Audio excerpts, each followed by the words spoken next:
Hello, this is Greg Allison with Galactic Greg's coming to you on the 20th of May, 2021. Time on deck is 21:05 hours Central Daylight Time, and I have a special guest with us tonight, Bill Brown. This is Greg Allison with Galactic Greg's coming to you on the 20th of May. We had to hit the mute sign on the other screen there, so forgive me for that. I have a special guest, Bill Brown, with us tonight. Bill Brown and I started a program called the High Altitude Liftoff Program back in 1994 with the objective to launch rockets from balloons.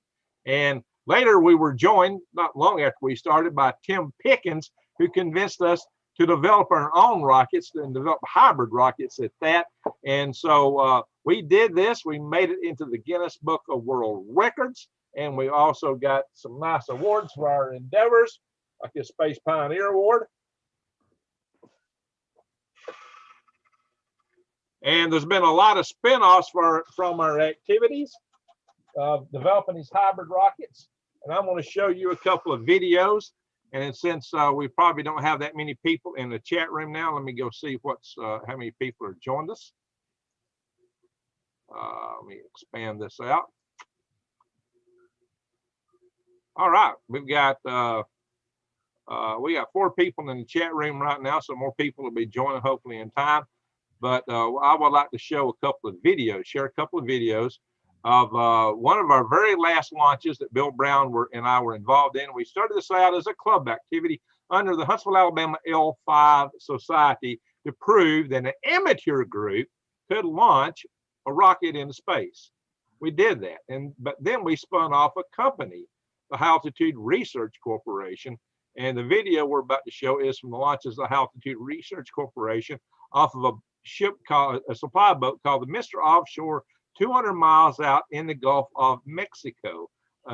We were competing for the cheap access to space prize, which had to be totally commercial, and it was quite an adventure Bill Brown and I and others had. We were launching like every 18 months. And on one occasion, we did launches like 4 months apart with our balloon launch return vehicle and the Cat's Prize vehicle.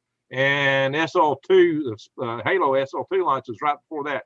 So it was, we had a busy year that last year, and we got burned out. We did all this on the side. We did amazing stuff, and we came close to starting quite a revolution. And there have been a lot of spinoffs of what we did. So, Bill, how you doing? I'm doing fine. Just reminiscing of all those sleepless nights and long hours and building in the machine shop over at Tim Pickens and rocket test firing out in the country. And we had us a great time. It was truly a rocket scientist, backyard rocket scientist. Well, we actually had 2 labs that we built stuff at. One was a rocket shop, then we had an avionics shop, and we had bits and pieces being built in many places, including your place, I suppose. Right. So I'm going to do a share here in just a second. Let me make sure I've got. Now, I will mention that I first met you, Greg, when I first moved to Huntsville. You were the first person I met. Well, okay, since we're going to go into that, let's do it real quick. I called when I first arrived in Huntsville. I got my job here, and I moved from California, and so we talked to try to find out about the National Space Society chapter, and we called you. You were the president, and in conversation, we got to talking about you wanted to do a Raccoon project, which is a rocket launched from a high altitude large balloon. So the balloon actually becomes the first stage of the rocket. And James Van Allen did this many years ago to study the Van Allen radiation belts and achieved incredible heights. And he launched from boats. So we kind of, I've been working with several teams doing this at different colleges, and turned out we got to talking, and I found out that you wanted to do this project, and I have been working with teams that were pioneers in the project, including talking to James Van Allen himself. So did I. It was synergy that we met. You were the very first person I met in Huntsville when I first moved here. Well, it's kind of funny that the funnier thing about it all is that actually you had your friend called and she left. And when I called back to return the phone call, you answered. And I said, "Where's so-and-so?" And you said, "Oh, she left. She wanted to know about the meeting." And that's how we fell into the conversation. And the funny thing is it was 1 week prior to that I decided I want to do a balloon launched rocket. And you, you had just moved into town, and at exactly this time. So the synergy is incredible. It's off the charts. The probability is off the charts. It's kind of it was meant to be, but I'm thinking something bigger still got to come out of something that was that enormous and improbability in terms of it was an improbability drive. Yeah, it was just crazy that we met under the circumstances, and we've been friends ever since. So, Bill Brown and I took this idea. I was president of Huntsville Alabama L5 Society, and we took it to our club and we sold them on it. And then Tim Pickens joined us with the idea of building the hybrid rocket as our propulsion system. And so, wow, there've been a lot of careers made on this project, and a couple of spin-off companies actually, more than a couple companies spun off from this, and some of the groups and teams are studying. A lot of the Dynetics team came out of this effort actually, of what we started. So, Orion Propulsion and other things. So let me show a couple of videos for everyone. Let me go in real quick and see how many people are in the chat room here. We'll have to go back and check our chat room some. Also, you want to describe the project before you show the video? Yeah. So what we did is we developed hybrid rockets and launched from altitude balloons. The reason we wanted to launch these from altitude balloons is that the balloons give you a leg up above most of the atmosphere. And what that does is it reduces the drag of fighting your way up through the atmosphere, for one, but two, you can also put a larger expansion nozzle on the back of the rocket, because as the rocket goes up, the plume expands out. So if you're capturing more of that expanded plume and giving it something to push against, you get more push per pound thrust. Therefore, your rocket has a higher specific impulse. That's why if you're familiar with space launch systems, they have larger bell nozzles on engines that are intended to be lit at higher altitudes. And even the StarShip that Elon Musk is developing will have engines like that.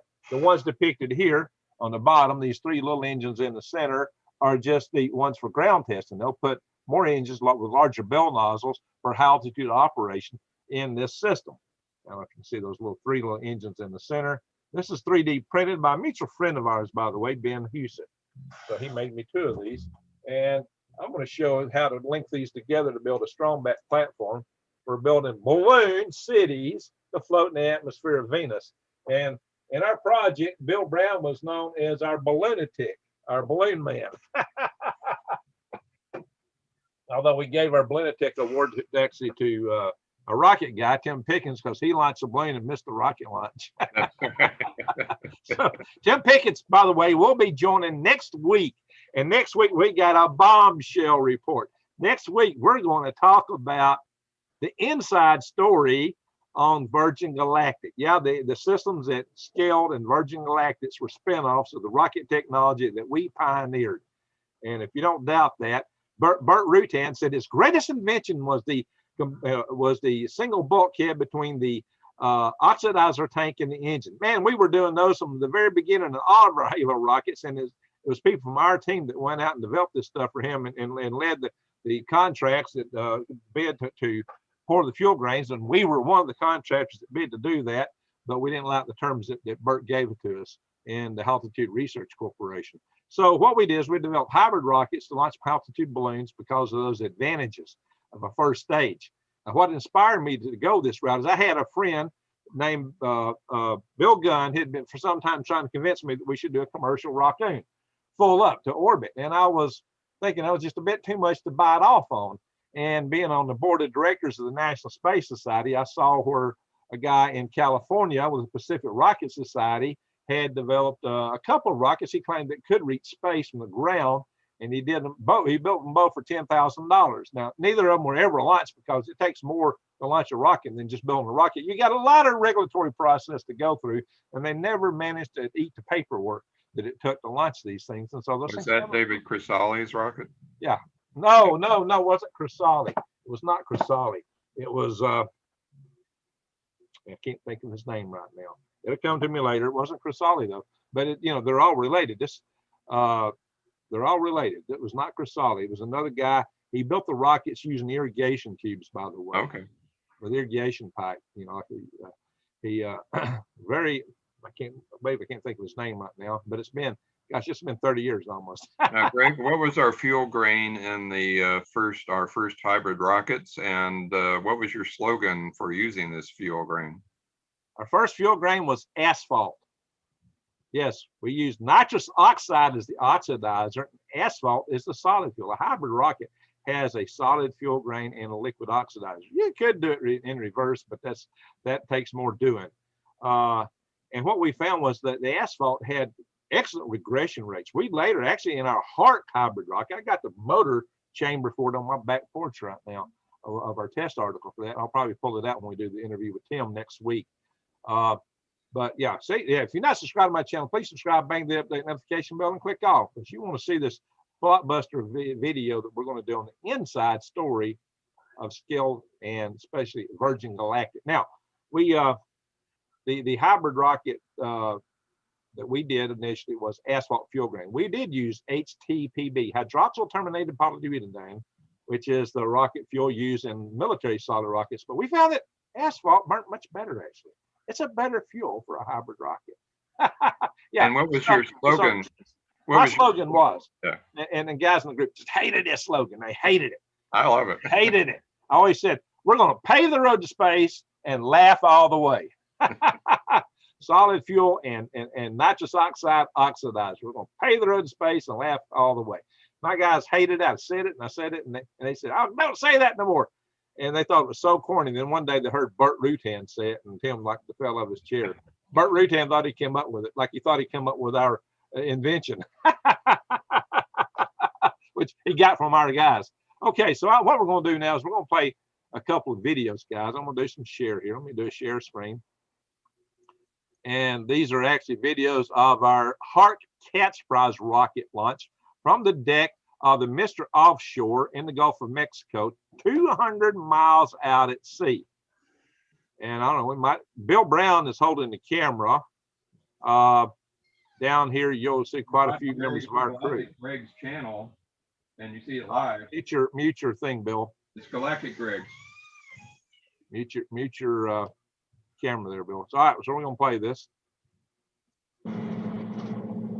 Oh, by the way, it's already been hoisted up, but it's been held by a tether here.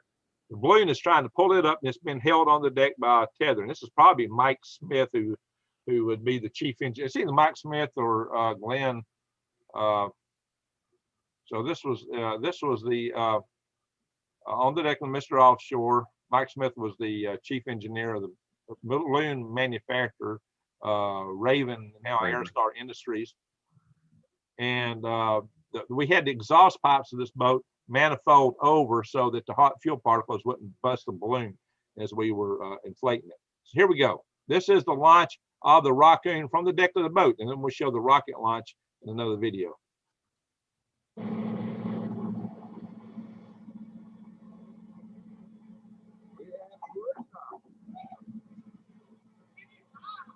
I think that was Glenn May cutting that. What do you think? Was that Glenn? Anyway, we'll talk about Glenn later.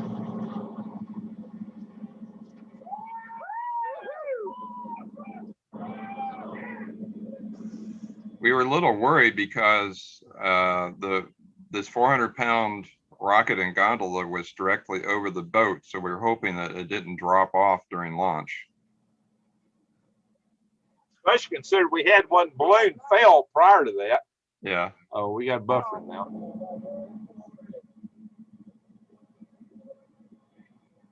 But see, directly overhead. Yeah. That's about 400 pounds worth of gondola and rocket on a very large balloon. Okay. Well, we'll play this one. This is the next one. Now this was actual live video sent down from the launch, the gondola camera. Yeah, with and it was giving altitude and the speed and direction and the latitude, longitude position. And we sent it several uplink commands before it finally ignited. We had to send a ARM sequence by touch tones on a VHF channel, and then finally the fire command was issued. Well, there's a reason for that. We had competitors, and we were afraid somebody would launch this thing prematurely to keep us from winning the prize. There was, I believe the prize was $100,000 or maybe about $250,000. We actually spent $150,000 on developing this system, and we had an investor supporting it. So a lot of that money came through our investor, as opposed to our Halo program, which all the money came from volunteer donations and out of our own pockets. The Halo SO1 rocket was about $22,000 in 1990. We started in 94 and we developed it through 97. We did that launch. So Halo SO2 was in 98. This happened in the year 2000. So, and we had to get a special license from the FCC, that WB2X. X is an experimental FCC license. It was a UHF frequency that we're sending down live video. We had video in the rocket and the camera, and as well as the launch platform looking up at the balloon and the rocket. And it's probably about 20 miles downrange and 20 miles, about 15 miles above the Earth at this point. You can actually see the blackness of space because you're into the stratosphere here. Yeah, and you're looking straight up. And there was also a video on the rocket, but I think their slew rate was too high again. It was spinning like crazy, so it was not easy to watch. Yeah, same way with our Halo SO1 rocket video. Now, for those that don't know, this is a frame here. It's encased in plastic, what's known as a greenhouse, because we wanted to keep the nitrous oxide at 750 psi. That's the pressure we wanted it at, so it would overcome the 400 psi motor pressure and burn through the chamber. Now, it didn't quite work as we had hoped in this case, but we did launch the rocket, or at least the oxidizer tank. Well, so there had been a lot of issues in this, but let's just play this video, let everybody see. And now this was a video downlink card, a video overlay that put the data straight into the video that Bill Brown put into the system build. And also we had Gene Young involved in a lot of our avionics development, Clay Sawyer, and quite a few other people. We even come up the way to defeat the COCOM limits so we could track the altitude in this. So we had a lot of avionics involved in this. We didn't have cell phones back in the day, and our avionics is more complex than that anyway. So we developed our own boards, guys. We thought we were doing a rocket project, but when we got into it, we discovered to get the prize verifications that we wanted, we actually had an avionics project. It wasn't a rocket project at all. There was a lot to make it successful. We had to accomplish a lot of hurdles because the GPS, commercial off-the-shelf GPS, had an altitude limit and a speed limit. So if you went beyond a certain speed, it would not report. So we developed a time domain of arrival signal to measure, triangulate the position during the flight. Yeah, here we go. Let's show the video.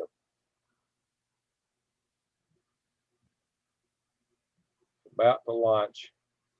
It'll blow this plastic off the piece. There we go. Plastic's blown. You see the rocket right there going up on the left. Let's go back to this again. We'll go back a few. There's the rocket. Go back again. There's the rocket. I believe it has a slow motion sequence here in a minute. Okay. That's where the parachute is for recovering the gondola, although we didn't get it back. We did pull one balloon out of the ocean because you're supposed to do that. You don't, well, it didn't play, Bill. Oh, you'll have to freeze frame it then. Yeah.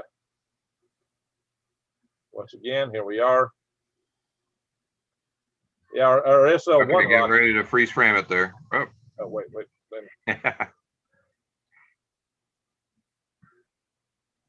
You have to be quick.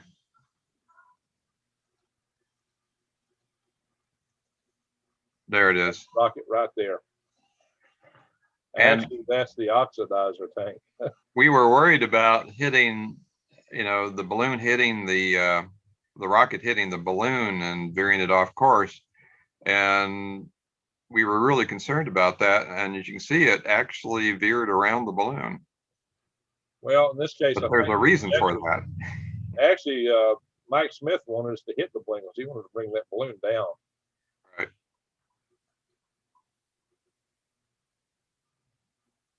You can see the insulation we had in here too. We had insulation in here to protect the oxidizer tank to help keep it at 750 psi. We had actually flown several high altitude balloon flights prior to this to test motor ignition at altitude, to test avionics, to test could we keep the tank at pressure. And one of our balloons, which is similar to this balloon here, this is a polyethylene balloon. It's a scientific type balloon that we launched from the airport in Huntsville, generated some UFO reports, right, Bill? Well, we did a scale model test of the igniter system because one of the tricky parts of launching a balloon and launching a rocket in the stratosphere, it's 60 below zero. It's a near vacuum. You're above 98% of the Earth's atmosphere. Vacuum was the worst part. And so the vacuum, you have to build up chamber pressure. We wanted to test out the system. So we flew a little small scale tank and an igniter on a very small high altitude balloon, but it was still pretty large. And it landed in Georgia, and this woman had landed in her backyard in the kudzu.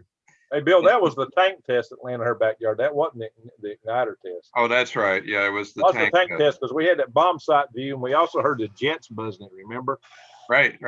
So we think the jets were buzzing our payload to see what it was, but it landed in her backyard, and she was doing dishes, and all of a sudden she's looking out of her window, and she sees this silver thing come out of the sky with a big balloon and parachute, and she calls up and said, UFO has landed in my backyard. She called the police, she called TV stations, she called the sheriff's office, anybody she could contact.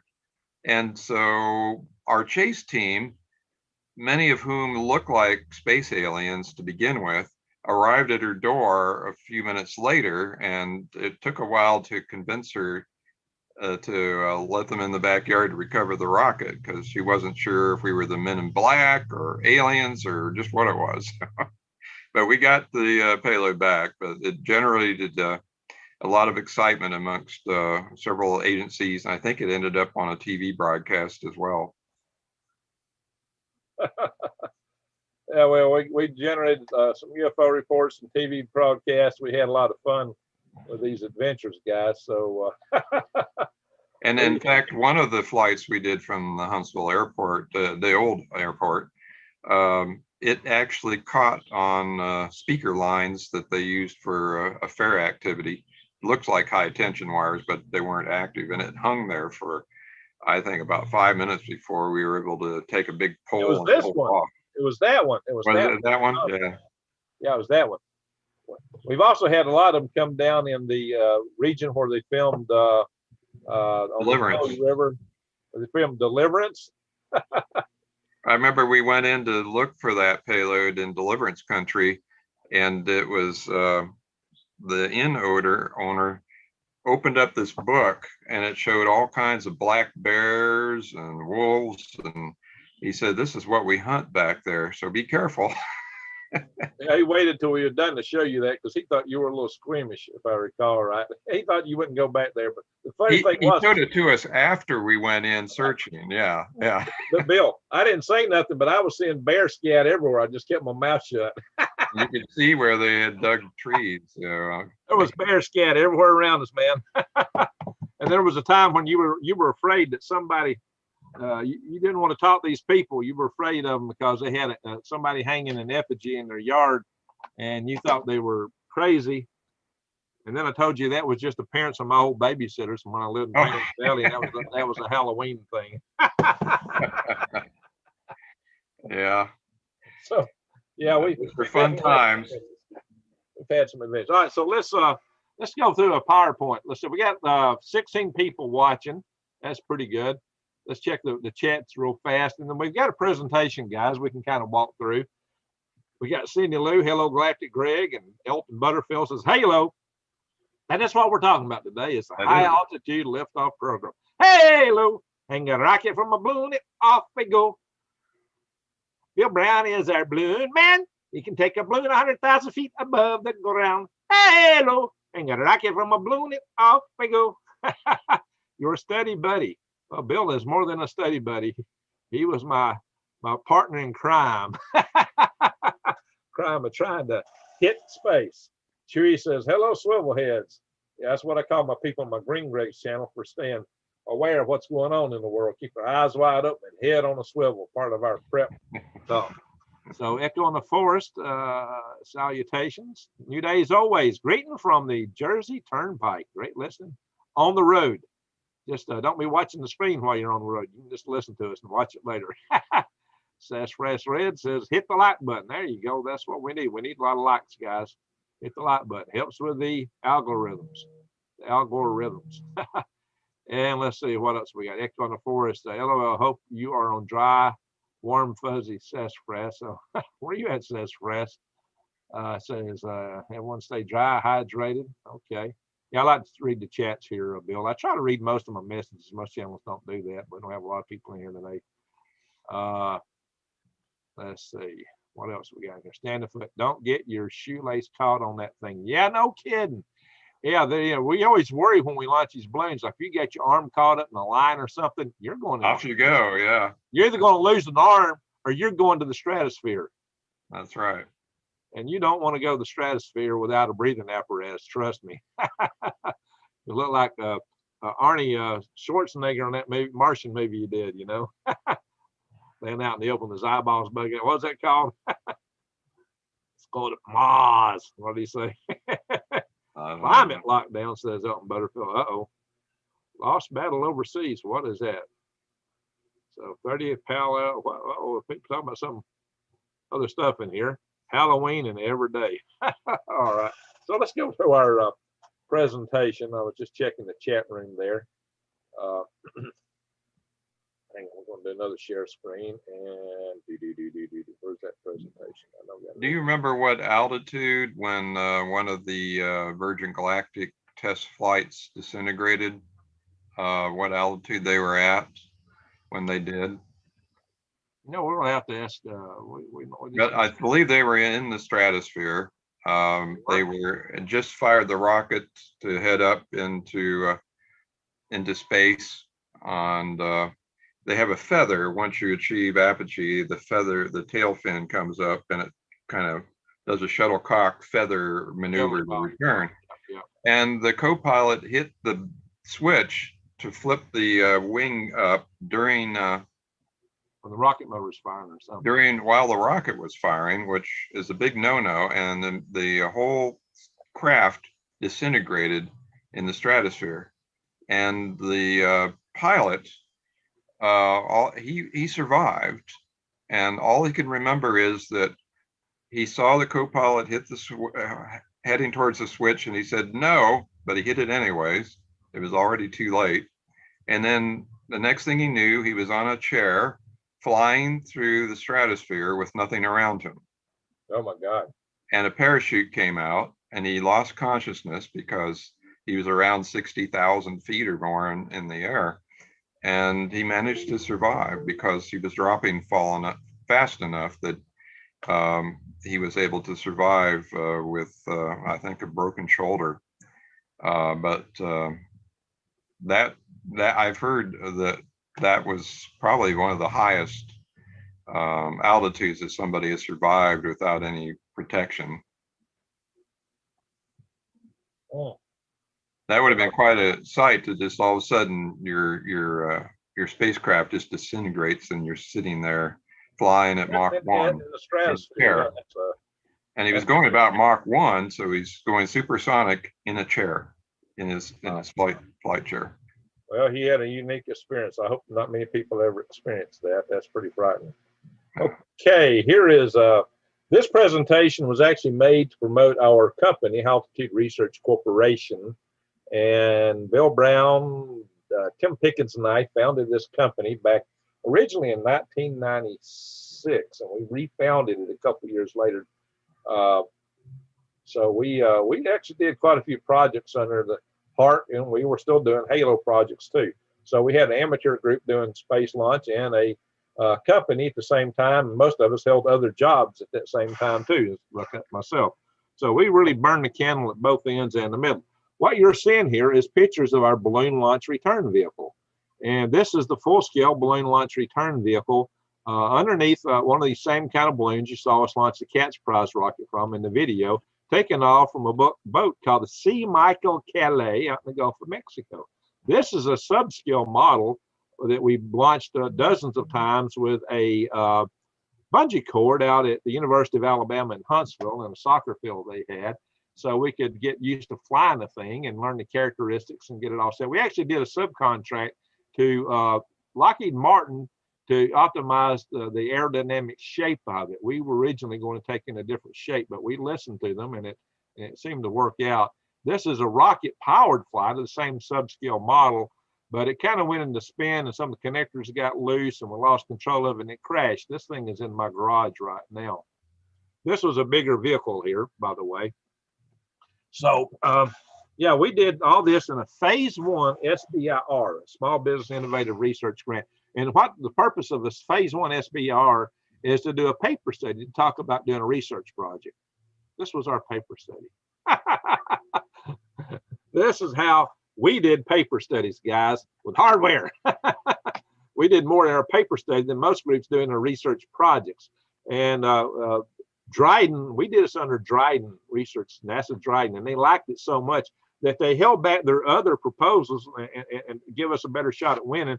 But NASA at the top level decided they want to create enterprise zone, enterprise areas or something to focus their contracts in.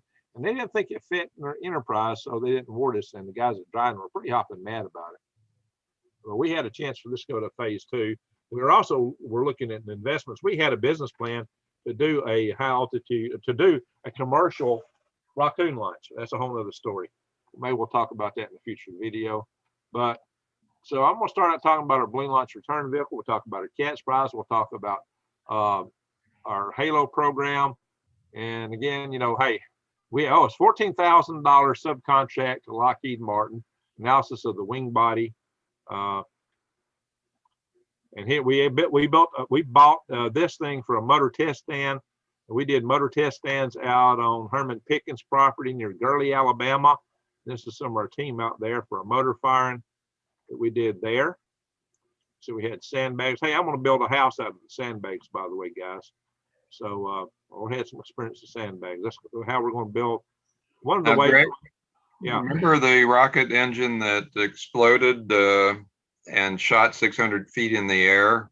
That was the Halo SL2 rocket motor. Yeah, and I was in the outside the shelter looking up to see where it went, but I couldn't see where it was. It was in the sunlight. And all of a sudden, Ronnie LaJoy grabs me and pulls me back into the shelter right as about a 30-pound chunk of that rocket impacted right where I had been standing. So I was at the tree. I was hiding behind the pine tree. It was closest to when it detonated. Yeah, that's a whole nother story. Yeah, rockets, space isn't easy. And no, it isn't. I know I've run for my life from the actual SO2 rocket, which is now hanging from the ceiling of the Straight Ale Brewery in Huntsville, Alabama. You can go see it there. And I think we got a picture of it in a little bit. But this was our balloon launch return vehicle test stand. This is a smaller motor than a lot of the other motors we tested, but we were characterizing the fuel grain performance of the motor. That was part of our contract that we had with Dryden. So this is our paper studies once again. So we did rocket motor firings, we developed a subscale vehicle, and we did a launch. All this is our paper study. This is how we did a paper study. Our Steve Mistakus, he was very much involved in our rocket design. And this is a plaque given to us by Glenn May. Glenn May made this plaque. Glenn May died when the Spaceship 2 cold flow test at the Mojave Airport exploded, along with 2 other people. This is Tim Pickens. Y'all going to see him next week, by the way. This is the full-scale balloon launch return vehicle. Again, this is a test article. It's just got the pitot tube. It's got the camera in here. There's an avionics bay here. And this engine fit up inside here. It's got aileron control surfaces. And this was a remote piloted vehicle, a UAV. And you can see the wires that go up and ignite this motor. And here it is hanging from a little deck hoist, which is like a forklift on the deck of the C. Michael KLA. And we had a box that was intended to control the azimuth to point it in the direction we wanted before we fired it. This had a cold gas reaction control system in it. And here's braiding to the parachute. And I believe Mike Smith himself braided that. He was again with the Aerostar. Here's some of the helium modules. And we're out in the Gulf of Mexico, guys. So we went to sea a lot in these programs. All right. So we built 2 subscale flight prototypes. That's right, 2 of them. And there they are. Actually, that's the larger of the 2. We did build one a little bit smaller, just a, kind of like a handheld tosser. And that's the one we discovered didn't fly as well. But we had the analysis from Lockheed Martin. So this is some of the stuff that we had in our flight control systems: piezoelectric crystals, linear accelerometers, magnetometer, color TV camera, pitot, pressure sensors, global position, satellite receiver, uplink antenna, and command receipt system. The live TV transmitter too, so we had real-time video coming down from it. By the way, just a sub note on the boat, these are supply boats and for the oil industry mostly. Right. And so we would rent them out to carry us about 200 miles out into the Gulf because we had to keep that far from the coastline. That's the only way we get permission to launch a rocket of this size. Well, what it gave us, Bill, was operational flexibility. Our first launch, our Halo SO1, was launched from the shore of North Carolina. The same way your predecessor in a separate project that we had a link to, he actually came out with us on the boat, Ben Frink. Right. Ben Frink, and he kind of pioneered the offshore launch and made some inroads for us, and we launched offshore in North Carolina.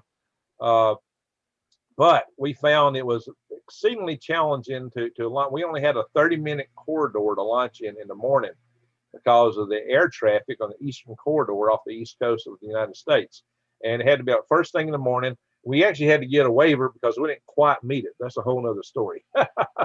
But here's some of the avionics in it. Maybe I should talk that story. We'll see when we get done here. We got a lot of stories, war stories about these launches. We could do a ton of videos on them. Yeah, we had ground stations. This is some of the ground stations. We built 4 ground stations to triangulate our 1 pulse per second. Oh, that was on the Cat's Prize, excuse me. Yeah. This is our, but we had ground stations for this too. This is our balloon launch return vehicle. I'm getting ahead of myself. So just show you the kind of stuff we had on here. We'll see we had a laptop here with flight controls on it. We had another computer with flight controls. This is a live video downlink coming from it. This is Bill Brown up here installing a high gain antenna on the upper deck of the C. Michael KLA. And it looks like Yosemite Sound down here, or Tasmanian Devil. Let's see here. Yeah, we had range scheduling services. We worked with Eglin Air Force Base, the FAA. We had FCC clearances.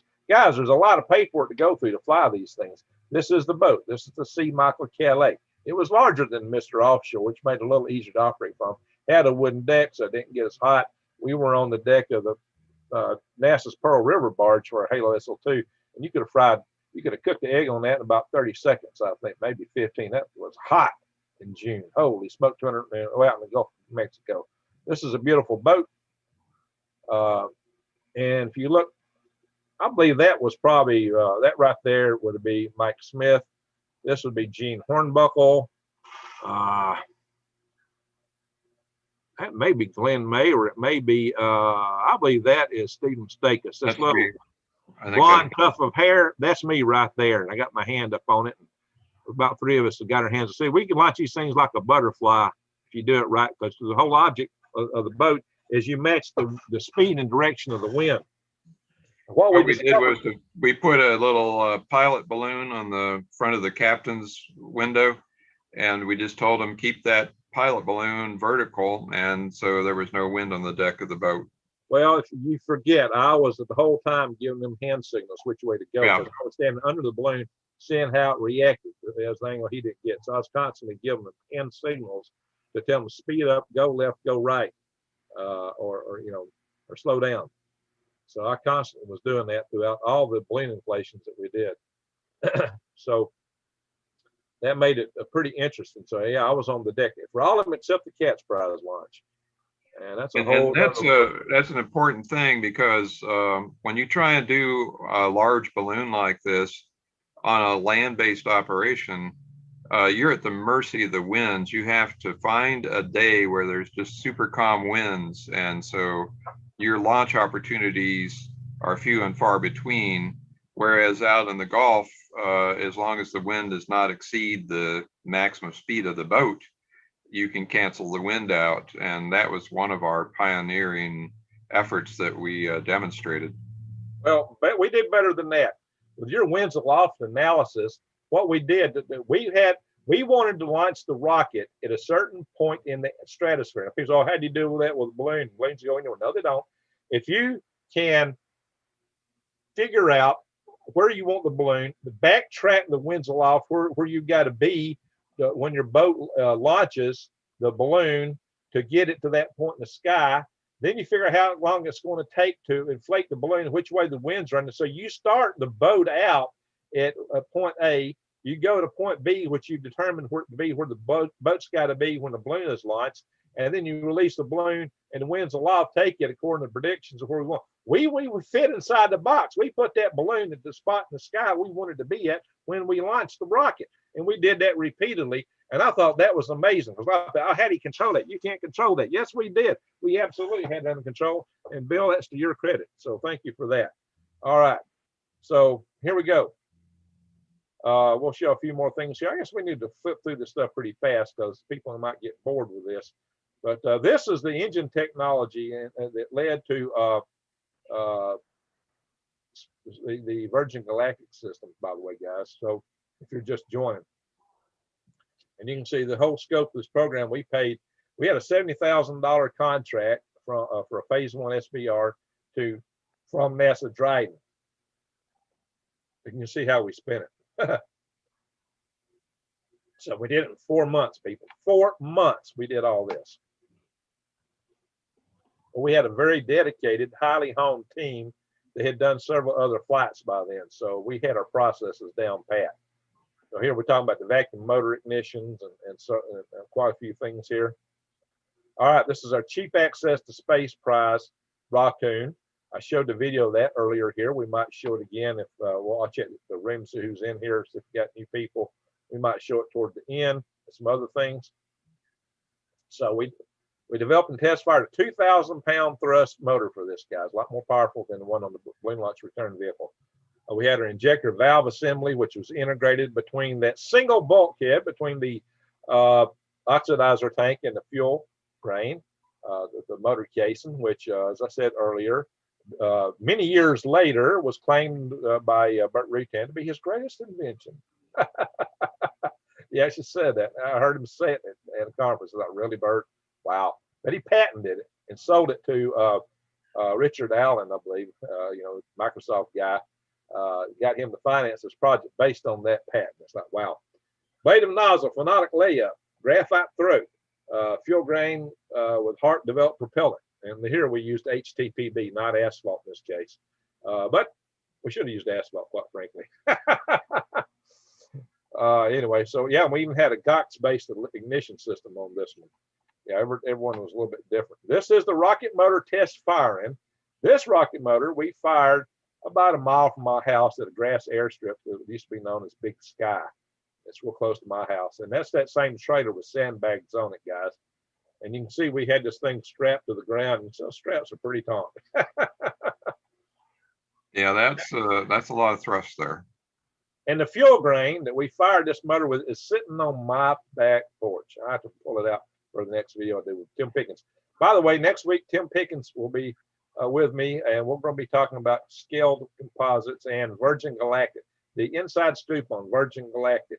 And we're not too ecstatic about Virgin Galactic. We're somewhat doubtful about it. So this is some of the raw data for the Cat's Prize motor firing. You can see the thrust up here, the pressure in the chamber. You can see quite a few data items here. We took data. All this was instrumented. This was a cat's prize rocket. Primary elements before it was assembled actually had 3 of these carbon mat fins. We actually used a phenolic layup in this nozzle. Believe it or not, that nozzle was an ashtray. Tim Pickens is our rocket man. He can build a rocket from a garbage can. Hey, hello. And a rocket from a balloon. Off we go. This is a carbon fiber wound rocket motor casing. And so the one on my back porch is identical to this one. And this was the oxidizer tank. And all this from this point to this point is avionics. Well, we did have a cold gas roll control system. We actually added this rocket. You can see the antennas up here. This total rocket was about 17.5 foot long. And guys, from here to here, it's all motor. You see the people, a lot of these big rocket events are walking around with 20-foot long rockets, but the motor is some little thing down here and all the rest of it is fuselage. We're a lot more serious than that. We didn't mess around with such toys like those guys. This was a drawing of it before we added the cold gas system and some other stuff. At this point, we were looking at 16.5 feet. It actually expanded beyond this. It turned out to be 17.5 feet when we had it all fully done. Again, this is the end caps on the oxidizer tank, the nozzle, the ogive nose cone, and I'll probably go in more detail with this when we do it with Tim Pickens next week. But we'll be mostly talking next week though about scaled and more about Virgin Galactic. And here is we're talking about our altitude positioning system here. HARC developed methodology and systems for a 3-axis acceleration data trajectory determination. We had automated command code. Yeah, we had to basically have a secure system to light this thing so competitors wouldn't premature light it and throw us off. This is the instrumentation. These are little PC boards. I think Bill, you had a lot of these boards built up yourself, the PC boards. Yeah, between Clay and Gene Young and then I had a few of my boards in there for TV transmission and telemetry. And he came up with that antennas. Those are F antennas used in some of the early space rockets. Yeah, Gene did those. What a beautiful job you did. And they work very well. Oh yeah, close-up view. These says all these little boards in here are all populated with guys. We didn't buy this stuff off the shelf. There's so many kids today trying to do this stuff with cell phones. The cell phone's a lot easier way to get into it, but they didn't have the altitude requirement stuff that we got to do with. And almost nobody's really, has anybody actually done a Raccoon since we did these, Bill? There's been tons of schools taking shots at it, but if anybody's pulled it off. I've heard of a couple, but I don't know if, how successful they've been. Yeah. All right. Here's our oven-controlled oscillator. This oven-controlled oscillator gave us a steady 1 pulse per second timing signal, which was initiated by the GPS upon launch. So once we broke that speed limit, we still had a 1 pulse signal coming from the rocket that we used the ground stations to determine. This is the final assembly of it on the boat. That's probably Steve Mistakis here. Somebody looks like they're wearing a lab coat out there. So yeah, this is our uplink avionics module. This is what took the coding to fire the rocket. But we had these safety Bella switches. Everything was redundant, so we had 2 circuits. We want to make sure it fire. And you see the same thing mirrored on both sides. These are Bella switches. They would not make contact with the firing circuit until they expanded to a certain point. And we had them set to something like, I don't know what, 40, 50,000 feet. Somewhere in there to prevent premature ignition. We had a safing relay and then the fire, but that's just an additional mechanical safe that there's no way we could have fired the rocket to below a certain altitude. Could not fire that rocket until the balloon reached that altitude. Firing circuits would not permit it. This is all that gave us a real issue with SL1 in that the balloon burst and it was falling, and we had to get the commands to it to fire before it hit the 60,000 foot limit, and then they wouldn't have worked. Yeah, see, that's why I got to agree. Off. We managed to pull that off probably seconds from it reaching that limit. Well, that's why I got to agree with with Mike Smith. He said we were at altitude when we launched that thing. And according to his analysis, we hit space with it. We never claimed that. You said it was at 30,000. We had to be over 30,000. No, I think we were much higher than that when we had to be. So we should have took the record for the first amateur group that hit space. We could determine that by watching the gondola video if we and timing everything out. If we do it before that video rots out, sitting in my cabinets back here behind me. I hope we get that transferred to digital before too long. That'd be a good idea. Or all that stuff's going to rot. I got tons of videos of our rocket motor testing and other things back there. And I always thought one of the reasons I wanted to start this channel was just to show a lot of those videos and put them on here. So maybe I will someday, but a lot of folks may think all our repeated, we did like 300 rocket motor tests, guys. We did over a dozen balloon flights, all this to develop these systems just in the testing program. This is about our 1 pulse per second pulse, timing pulse, guys, and our system that we use to defeat the COCOM limits. We come up with a way to defeat COCOM limits that's supposed to prevent people from doing with rockets what we did. And we did it on a shoestring budget out of garages with guys working part-time. And so all these COCOM limits were invented to keep nations with millions of dollars and better budgets and labs than us from using civilian GPS to do what we did. And what this does is it allows you have 3 ground stations at known positions, and you measure the time distance of the signal coming down from the rocket to each of those, compared to a local GPS system. Right. And that time difference, you can triangulate the position and altitude of the rocket. It's like GPS in reverse, really. Yeah. Steve Mistakis worked out the mathematics on that. It was rather hairy mathematics. Yeah. This is our boxes that we use for this stuff to RDU. This is one of our ground stations. We had 4 of these. 3 up. You only needed 3. We had redundancy. In fact, one of them did not get deployed. So it was a good thing we built 4. We had 4 complete ground stations, including one on the deck of the boat. Well, that was actually a 5th one, I guess. We had one on the deck of the boat too. So yeah, we had lodged aluminum truss for the gondola, cold gas rotation system, altitude parachute deployment system when it had to be able to take the altitude and the velocity of it. Balloon design to CATS mission specifications. Those balloons were, I don't know, we paid 10 to 20,000 for the balloon. We probably take 10,000. I don't know, we might have 20,000 tied up in the helium on this thing. We had you have a picture of our first SR1 test out in Tennessee that went up about 20 or 30,000 feet and Chica, created a high-tech post-hole digger in the field? Yeah, I got pictures of that. Okay. We'll get to it. So yeah, we made like 3 trips to Washington, D.C. with Ronnie and I, working with the FAA to get clearance on this. We worked with the AST office there, made a trip to Eglin Air Force Base, and I talked to Eglin on the phone all the time. And I've been to Eglin with our balloon launch return mission and a couple other things. So we went to Eglin. I had good relationships with the guys at Eglin. Okay, the balloon was 10,000. Purchase CATS balloon. So here we go. Recovery. We had a recovery boat also. Boat and recovery boat, 16,000. So yeah, this isn't cheap, guys. There's our gondola before we wrapped the plastic around it being assembled on the boat.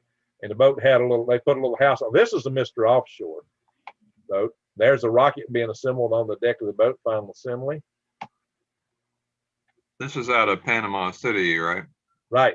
That is Dave Hewitt. He's now the president of HAL 5. He succeeded me in this that capacity. That is, I believe, Chase Renager here. And that is the so-called recovery boat, which I had quite an adventure in myself. That is the HARC CATS prize rocket just prior to being released from. This box sat under my deck for a long time after that. It used to be the motor transport box. They cut it down to use as a platform there. It had nice handles on it. So that's what that project cost us. We also did a Martian Aerobot balloon launch, the same from the actually the C. Michael Calais. This is just showing us some things we did.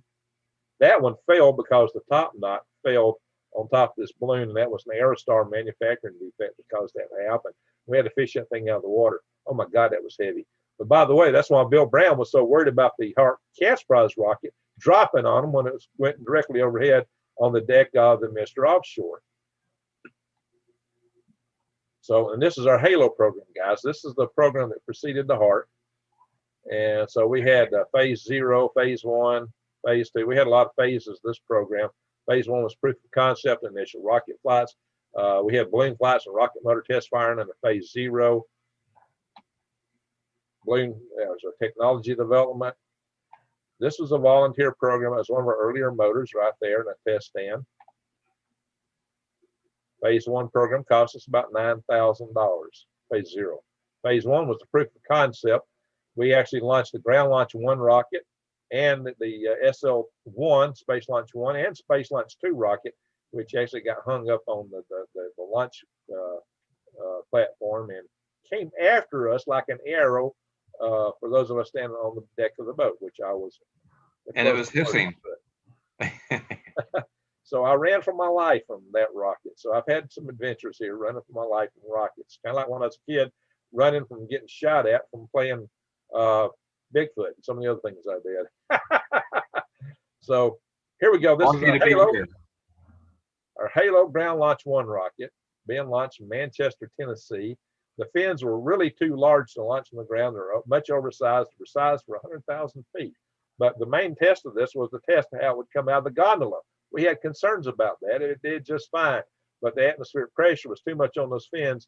It started spinning. It shook those fins off. It knocked off the avionics that we had on top of it, which was controlled the parachute. And then that thing soared in the sky about 30,000 feet, higher than we. And I will say this is at the Large and Dangerous Rocket Societies meet. And there were some pretty impressive rockets there, but when we launched this one, everybody stopped and stared at this one because the video of them, well, they were hooping and hollering. They couldn't. It was phenomenal when this went off. Well, they we were engineers. They were rocket enthusiasts. Their rockets were big phallic symbols. 20-foot rocket with a 2-foot motor. This really got their attention when it took off. This was all motor. What flew was all engine, especially after you shuck those fins and the nose cone, which made it very dangerous actually because we knew we were all downrange then. 434 pounds of thrust, phenolic layout, graphite nozzle, graphite throat, a filament wound motor case. We had that combo injector valve assembly, which was in the single bulkhead between the oxidizer tank and the engine, the fuel grain section. So, which again, Bert Rutan many years later patented and claimed his greatest invention. So there we are, guys. Briefly, well, when we do Tim Pickens and I do the program on scaled and specifically on Virgin Galactic, we're going to spill some beans probably. It's going to be interesting. We're somewhat skeptical of flights on, at least the prospects of tourism on Virgin Galactic spaceship 2. We're quite skeptical of that, and you'll see why probably. Although we're probably going to limit, we'll probably have to watch what we say. Some lawyers that come after us each and every day. But there's some billionaire money behind that system. But guys, it gives some of us the heebie-jeebies. Those of us that know it from the inside, we got some heebie-jeebies. So this is what we had, guys. We had all this stuff and even our Halo rockets. Here we are from the shore of North Carolina, Topsail Beach. And this is inflating the balloon on the morning of 11 May, 1997. And the rocket's in this gondola, and it's up and away with my beautiful balloon. So, we built ground stations, arranged logistics. We had again scheduled with FAA, and that was a tough one because I had to schedule all the local towers, and that had to deal with the air traffic and get waivers. We got some war stories on all. We got a bunch of war stories we can tell. Maybe we'll do some videos on just the war stories. Some of the fun aspects. I have to mention that when we were inflating this balloon, we had carried a whole bunch of cylinders with us from Huntsville, and 2 of them were empty as we were inflating the balloon. No, I think there was 3 or 4 empty, if I recall. We thought we had spares, Bill. We carried enough spares, we thought. And it turned out we were too short. It wasn't that we were too empty. We were too short above the spares. Yeah, so we were short 2 tanks to get the balloon off the ground, And we have a 30-minute window now, launch window, and the clock is ticking. And Greg, describe how Food Lion saved the day. Yeah. So what happened is, it's Sunday morning in the wee hours. The store hadn't even opened yet, but they managed to, because I knew they had party balloons at the grocery store, and we were out of helium. Because see, the thing is, these tanks they are rated for transportation. They don't all weigh the same. An empty tank might actually weigh more than a full tank because they are built for Department of Transportation standards, and it's not exactly the same. Literally, a empty tank could weigh more than a full tank. We thought we had all these full, but they weren't. We had 4 of them that were shy. We thought we had 2 spare tanks. So after this, when we went to boat, I got 2 times the number of tanks that took to do everything. I mean, we went way overkill in redundancy on helium. Was I never want to run into that again. And we never had that kind of problem, at least to that scale after that. Boy, I was ready for it after this. But what happened is we got there and we were short. Bill says, Greg, we don't have enough helium. We can't get this balloon lifted. And I said, my gosh, we got to do something. I said, there's a food line down the road. I called the food line and I called the lady, says, look, hey, we're trying to do a rocket launch from a balloon up here just north of you. And we would like to buy all your helium. They actually had 2 helium tanks. And the lady says, oh, no, you can't do that. And I said, well, let me talk to your boss. So she gave me the phone to somebody else to say, look, we're down here. We're trying to make a record rocket launch. Put your area in history books. But we need 2 balls of helium. We went short. No, can't do that. And I said, well, let me talk to your supervisor. Then so I got to know. I got to know. And I got to know. I said, let me talk to the store owner. Just so happens that they were available, even though the store hadn't even opened yet. And I got the guy, and I got a yes from him. I got no. Okay, yes. But we had to get our guys down there in a hurry. We sent some guys down to pickup truck. They grabbed it and got it back. We just got it all just in the nick of time. But boy, howdy. And we had another similar occasion with nitrous from one of our rocket motor test firings, in which I was calling one of the speed shops trying to get some nitrous oxide because the gas company shorted us on that. And we had a real critical event. And again, it was I got no, yes. So that don't mean no. It just means they don't understand you and what you're trying to do. And you got to and you're not talking to the right person. Don't give up. A lot of people would have gave, oh no, they won't let us have it. No, you don't give up like that. You just got to you have to persevere. Anyway. And the key is you have to talk to the right person. That's exactly right. It's far easier to say no than yes, unless you're the top dog in the corporation. So how close were we to our window? How many minutes did we launch? I had to call and get an extension, but we were just a couple of minutes. I mean, we were down the wire on the extension. I mean, I think we were actually within a minute. We were there. We were on the ragged edge of not being able to put it together. But it just happened to work out the last minute. We launched that, and it took us into this Guinness Book of World Records on page 183, Huntsville Alabama L5. It's mentioned for the highest altitude of an amateur rocket flight. Kyle and some other guys think they beat us after many years later, but I bet you if we get the analysis worked back out, we'll find that we actually did get the higher mark. So the problem was that one of our on the transmitter we had a bad antenna. No, it wasn't the antenna. It was the transistor went bad on the transmitter. Right. Remember that? On the telemetry output. Transmitter. On that telemetry output, and we found later there was a guide dip alert on that, and we didn't know it at the time, but that blew our downlink, so we didn't get the data we were looking for directly from the balloon. But we could back it out from well, Mike Smith says from the just from observing the way the balloon was fully inflated, he said it had to be at launch altitude. Yeah. We know it had to be over the altitude for the bellow switches to work. And if we take the fall time, you could analyze that and come up with from the gondola where it fell to the horizon. Yes, it disappears when it gets to the horizon because the Earth is a sphere for all you flat earthers out there. I got tons of flat earthers who just can't get over the idea. They think the Earth is flat. We've got so many things we've come up on. Yes, it's down here, guys.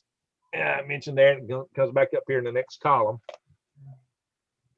And of course, we had a lot of local. This was my mother's book, by the way. She used to cut out articles from local papers all the time on We did this to the Huntsville Alabama L5 Society, local L5 to launch Raccoon. My mother used to save all these, and this was her copy of the book.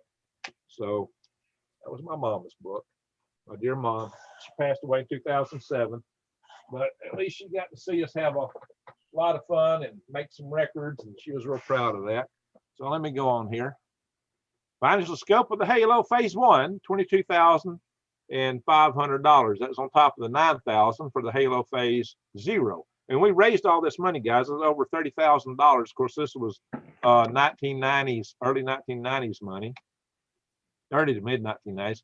Phase 2 was operational, where we really were wanting to develop this stuff a lot further. We had really hoped to go to launching to orbit in this program, but you know, we just got a lot. This is the Halo SL2 Raccoon. Now NASA said, hey, we want to test out this whole idea of the ocean launch and the firing sectors out of the Gulf of Mexico, which, by the way, SpaceX is using the same firing sectors I've noticed coming out of the Gulf of Mexico that we were supposed to be testing and pioneering out. So from their Galveston Center. So you know, when you look at their sectors of fire, it's the same as what we were using. Of course, that's kind of what geography dictates. But that launch platform is what got us, because of the ladder segments there, the footholds. No, it's this cross section they added, Bill. Oh, that one, okay. That was not on there to begin with. So Bill Brown had a high gain antenna hanging down below this for the TV transmitter. This is Al Wright installing. We had a rod that went up this rocket, and the rocket rested on that little piece of hardware that had our uplink avionics in it. I don't know who this person is. That's Steve Mistakus here, and they're both wearing these little life vests. And so the uplink avionics module is being installed here. All this was basically on a hook in this case. So we didn't have the gondola, and we were trying a different technique for this system. That's probably Gene Hornbuckle down there. This is actually the original Van Allen system. Yeah. It was a tried to make it closer to him, but he did have the greenhouse on all his systems. We thought we could get by without it after some of the other flights, but we did go back to it for the Cat's Prize rocket. You see sandbags holding this thing down.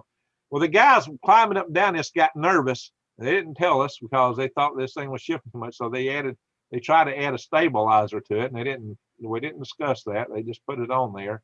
And what happened is that hung on the uplink avionics antenna.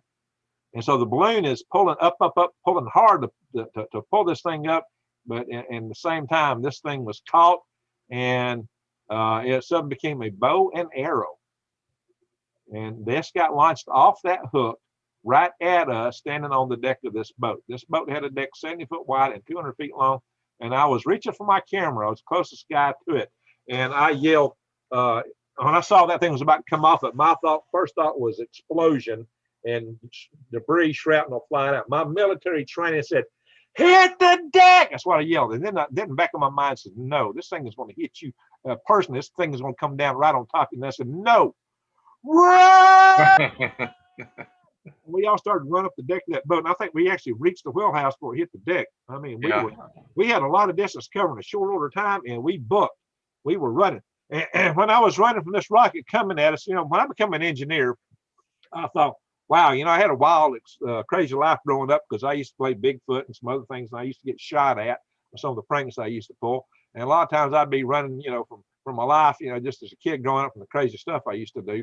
And I thought when I became an engineer, all my life was going to be stayed sitting at a desk, you know, using a calculator and a computer and doing design work. And it was going to be real boring and real staid and a real pious life. And suddenly I find myself running down the deck, running for my life. As I'm running down the deck of the boat, I was having flashbacks. And well, man, this is just like when I was a kid. Well, it hit the deck and it's hissing at it. And Mr. Al Wright, he's the guy that went up and turned the release valve to keep that thing from probably exploding. So brave Al Wright. He was also the guy who was at the SL2 motor when it accidentally detonated. We had some problems with the avionics down on the test site, and he accidentally hit a contact, and that darn thing fired when he was down there, and he ran backwards. He broke the land speed record running backwards. I've never seen anybody run backwards that fast in my life. Yeah, we got a lot of worsters. Here is the Halo, the Halo SL2 balloon just prior to release, freestanding inflation on the deck of the Pearl River barge. And you can see the people down here, 70 foot from side to side and 200 foot long. I'm down here somewhere. I don't know which one of these is me, but I'm probably down here somewhere. And I will mention on this one, the night before, a squall line came through and tried to wash everything off the deck of the boat. And we had to tie ropes to each other to go out and grab our equipment to keep it from being washed over the side. We had an equipment set up down here at the very back end of this boat. Yeah, we actually had waves splashing over the bow, right over the top of the boat and crashing down on the deck here. And this was a barge. It was being pulled by a tug. But holy smoke, we had a wheelhouse on it. And I'm gonna tell you what, that was the hottest day in our lives. Oh, that was hot. That was hot. Yeah, we were drenched in and it was hot inside the wheelhouse. There was only one room in there that had air conditioning, and it was in high demand. Yeah, well, we weren't. We were too busy to get in there.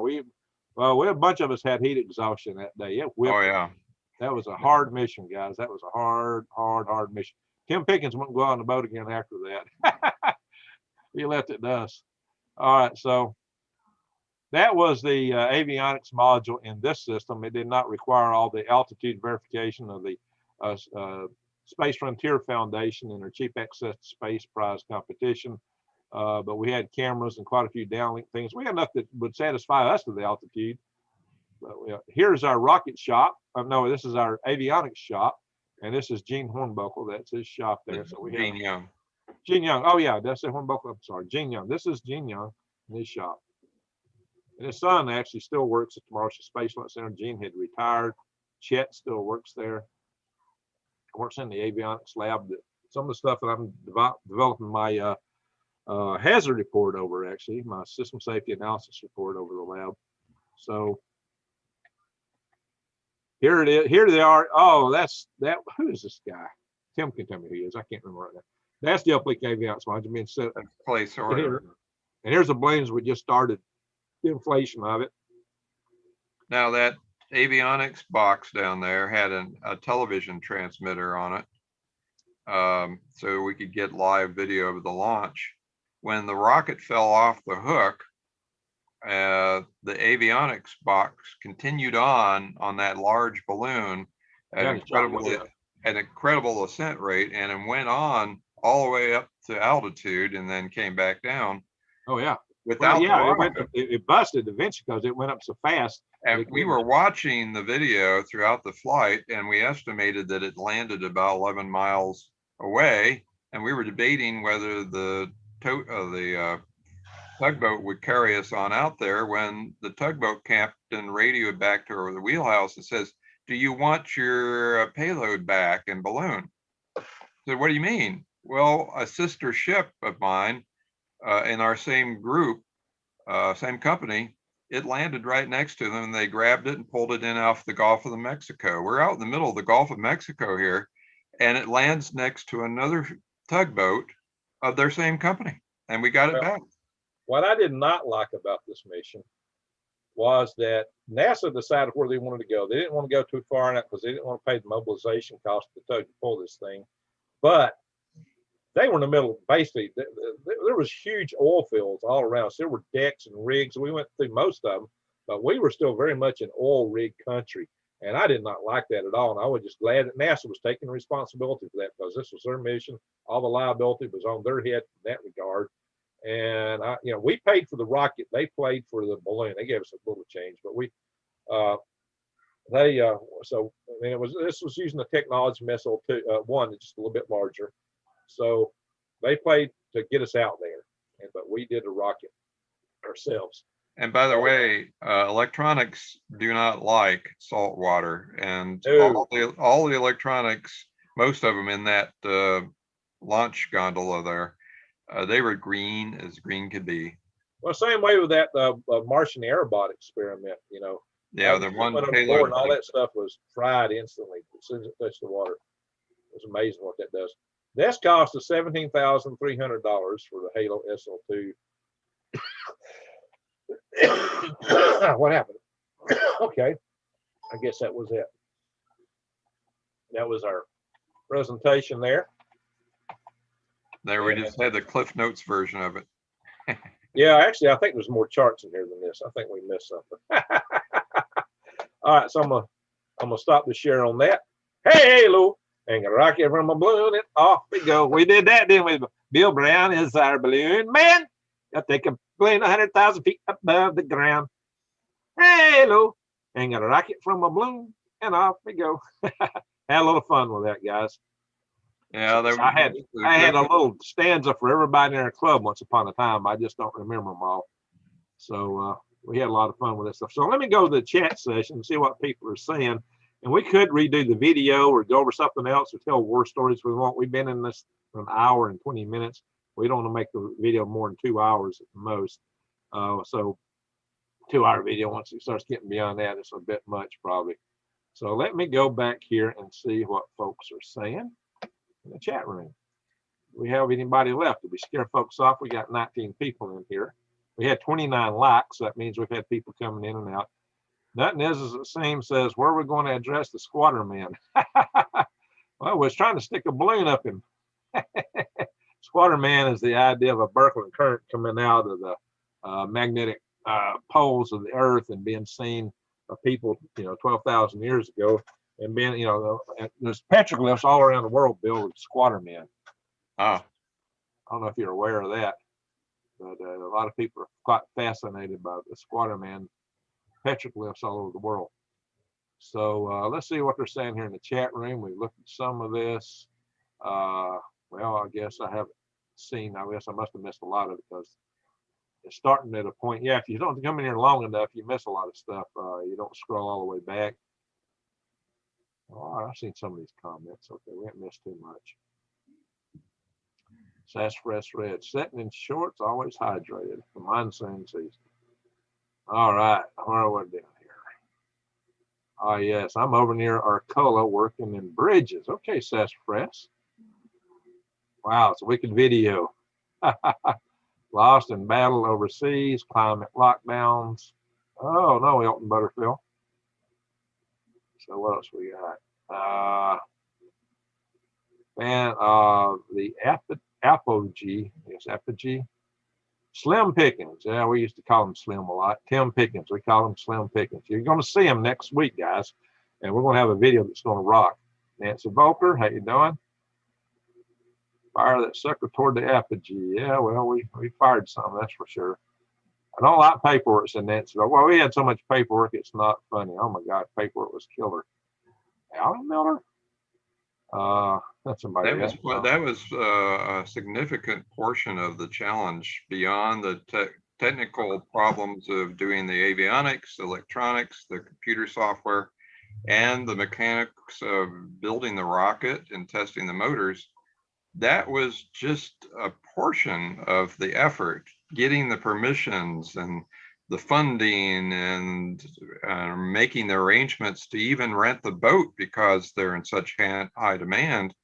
We had to rent on the spot market if we didn't want to pay like $100,000 for a boat, which we didn't have. So I was on the way down coordinating, calling boat companies to see what was available. And we had the Russian guy, Viktor Kurzanovich, who was doing the Martian Aerobot from JPL. He was real nervous about that. He goes, oh, you don't have a boat? Now, how you want to have a boat? I said, we can't get one too far advanced, not for what you paid me to do this launch. I said, you want to give me another $100,000? Oh, he was just all beside himself. He was mad about it. You don't have it on. I said, I'm going to have us a boat. Don't and you worry, did. I'll get us a boat. And I did. I got to see Michael Kelly, a real beautiful boat. That was a luxury boat by comparison to some of these supply boats. And the food was phenomenal. I think the cooks, I'll say one thing about all these supply boats. Everyone we went out on had great cooks. And, the cooks were the guys that kept the morale of the crew up. If you didn't have a good cook, the morale of the crew would be down. Now when we went out, I know some of our people were getting a little queasy about being that far out in the Gulf, and it was a little rocky, during the wave action, and some people getting a little green. So the captain came down with 4 videos to display in the little break room on the TV set. They had a bunch of movies, right? Wait a minute. We were on let me give a preface here. We were on the deck of No, we were on the boat, Mr. Offshore. That was Mr. Offshore, yeah. Yeah, and we were told that boat had been hit in the Mississippi River, cut in half, pulled up, welded back together. That boat actually lost a crew of people. So we're out in the 200 miles out in the Gulf of Mexico in a boat that had gotten hit and lost a crew. And there was a brand new movie out, and they had it when it first came out on DVD or VCR. I guess it was a VCR tape then to play for us, and I hadn't seen it before. What was the movie we watched on the deck? Or actually, while we're on Mr. Offshore, 200 miles out, we're all people. He had 3 movies for our selection, but I think we ended up watching Perfect Storm. And they had Poseidon Adventure, Jaws, and Titanic. The Titanic. Those were the choices he brought down for us to watch. Watch the Titanic. About a ship. We ended up watching Titanic. Yeah, we watched the Titanic. Sinking ship. On a ship that had been hit, sunk, and lost a crew. 200 miles out in the Gulf of Mexico. That captain had a good sense of humor, and he knew just how to calm our nerves. Exactly. Desert Rose says, build me a rocket, Greg. And I will say the food was phenomenal, but you did not want to miss lunch or supper or breakfast because they had strict time limits. And if you were just a minute late, you had to drop everything. And you ate. When he put it out, you didn't get it. Right. So somebody said they had an Estes rocket as a kid. Willie Fix It. How you doing, Willie Fix It? All right. Hey, they need to make an Estes rocket of the StarShip there. There we go. We might do that. Great on ship movie choices, says Willie Fix It. Okay. So one of the other things of great interest was that we had to have shore communications to get authorization to launch when we were in the Gulf of Mexico. The mission that took us the furthest out was the Cat's Prize rocket. We had to go 200 miles out for that one. We had to stay within the test range areas for the BLRV since it was a piloted vehicle. So we had to stay closer in within the Air Force ranges for that. But for the Cat's Prize rocket, it was so powerful, it could have done damage on shore. So we had to go out as far as we could get.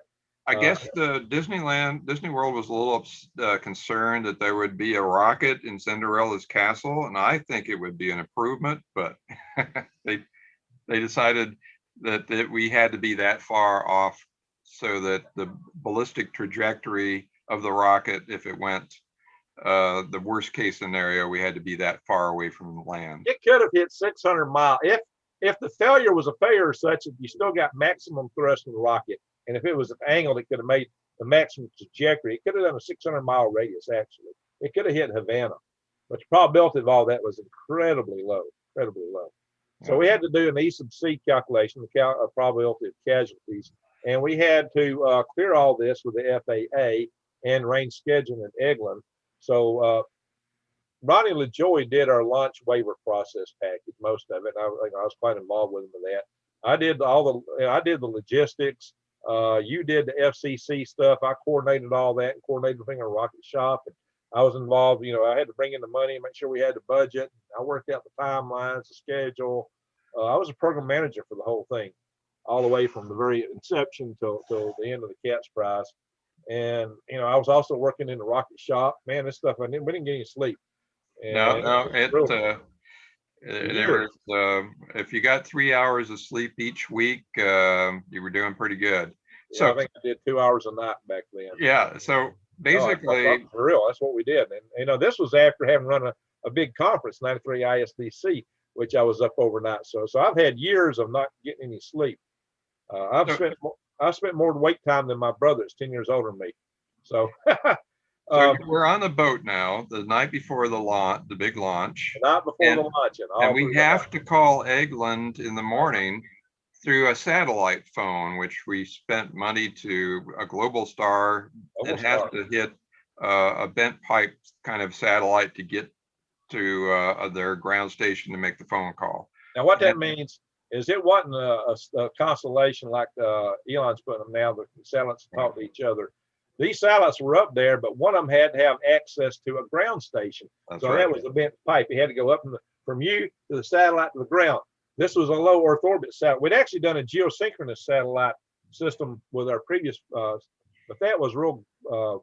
It was bulky. It had issues with it, so we thought this Globalstar phone was going to be the bomb, and it was a bomb, all right. It bombed out. It didn't work for us.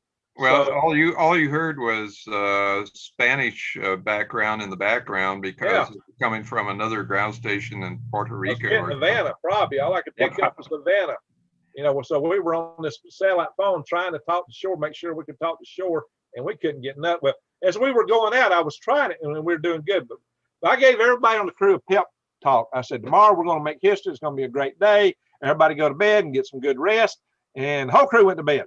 And I go, Bill, I'm going to test this phone again. And I went out and started testing. I couldn't get any signal. I even climbed up on top of the higher and higher on the boat. I even climbed up on the mast above the cabin of the boat where the wheelhouse was, getting as high as I could because I thought I just wasn't seeing enough satellites. I thought if I got high enough, maybe I'd pick up a satellite and get a signal. I wasn't getting anything.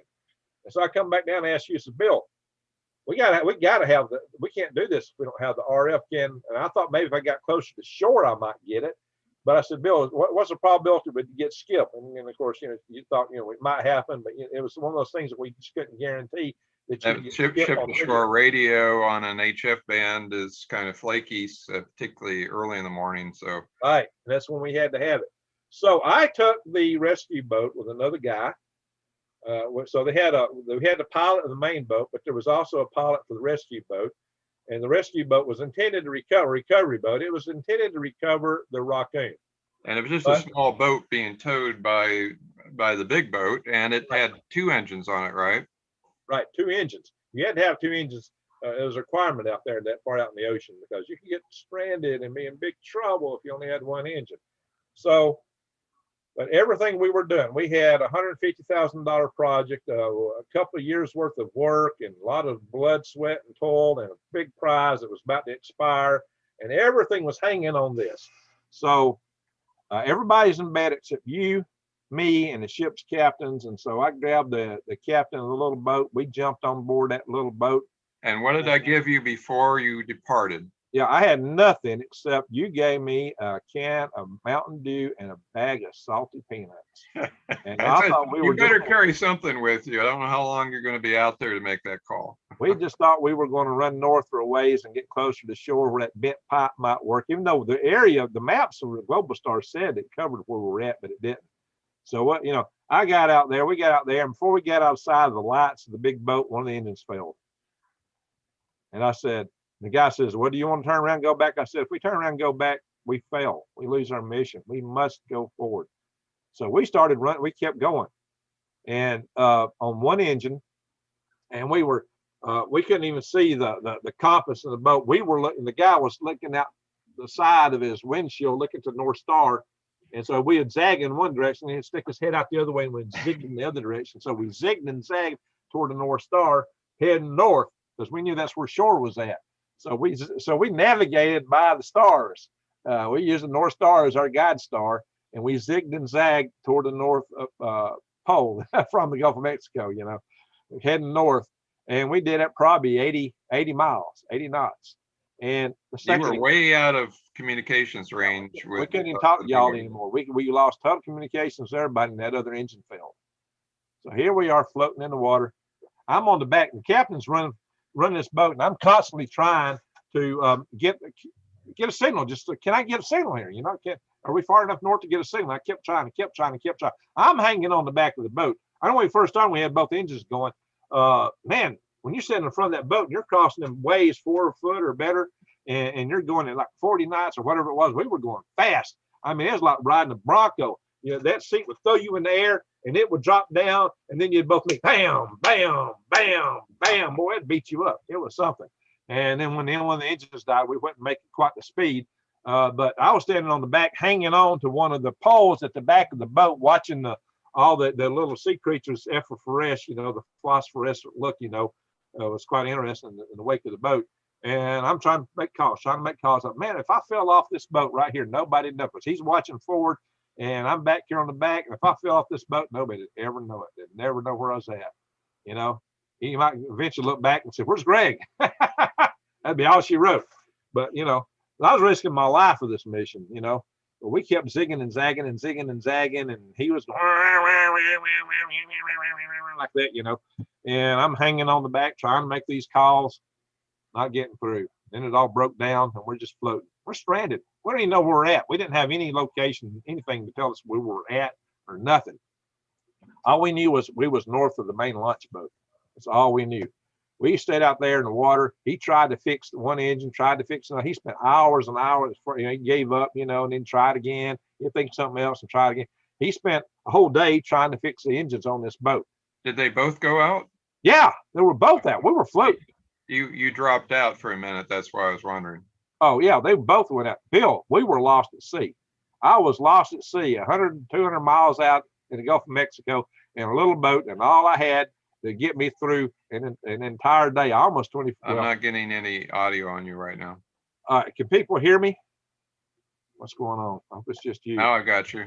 Okay. Your audio went out for a minute. Said. Well, it may be just a link back to you. I hope it's in the video. I hope it's in the video. So anyways, you're stranded out there, yeah. A long ways from the mothership, and you've got no engines. You're at the mercy of the waves. No comms, no engines. We can't drink the seawater. And you've got one can of Mountain Dew and a bag of salted peanuts. Yeah, and that don't do anything for a thirst. And Mountain Dew, you know, Coke is a diuretic. You know, soft drinks are diuretic. You need water. And it was hot as blazes. We're out there sweating, and you know we're at risk of heat exhaustion again. There's no water that we can drink. We were in a pickle. And so finally, during the course of the day, somewhere y'all managed to get a signal to me, and it's like in the afternoon. And y'all, you know, I told you before I left, I said, Bill, no matter what, keep trying to get to shore and keep building this thing. Don't stop. I said, you keep this mission going. Do not stop. Keep it going while I'm gone.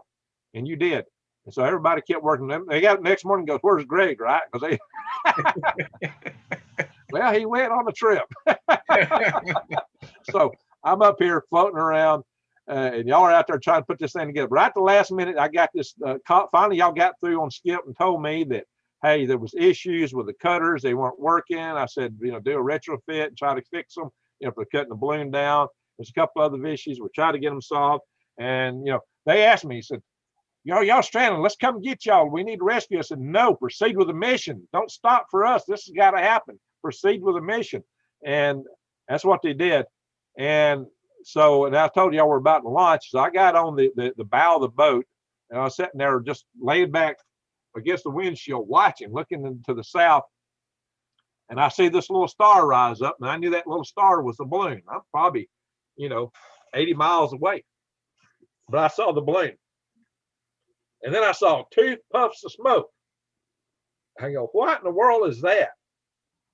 And so I later, you know, found out that was actually the engine separated from the oxidizer thing. But that was the rocket being fired, and the nitrous coming out of it. So I was able to witness it all, and y'all couldn't even see it from your angle because y'all were right underneath it. So I saw it better than y'all did from a distance. And then y'all come and guide us. And by the time y'all started back our direction, our captain, just before it got dark, figured out, finally got one of the engines running on that boat. So we started running south, and y'all started running north. And at some point, we were able to communicate. And when it was dark, once again, I left in the dark. I returned in the dark. And you know, this little boat, a big boat in the water does this. A little boat does this. But we're out there. When you got on the deck of the boat, you were just weaving like crazy. Yeah, just like, you know, I had sea legs. You know, when you've been on a boat for a long time, you get on dry land.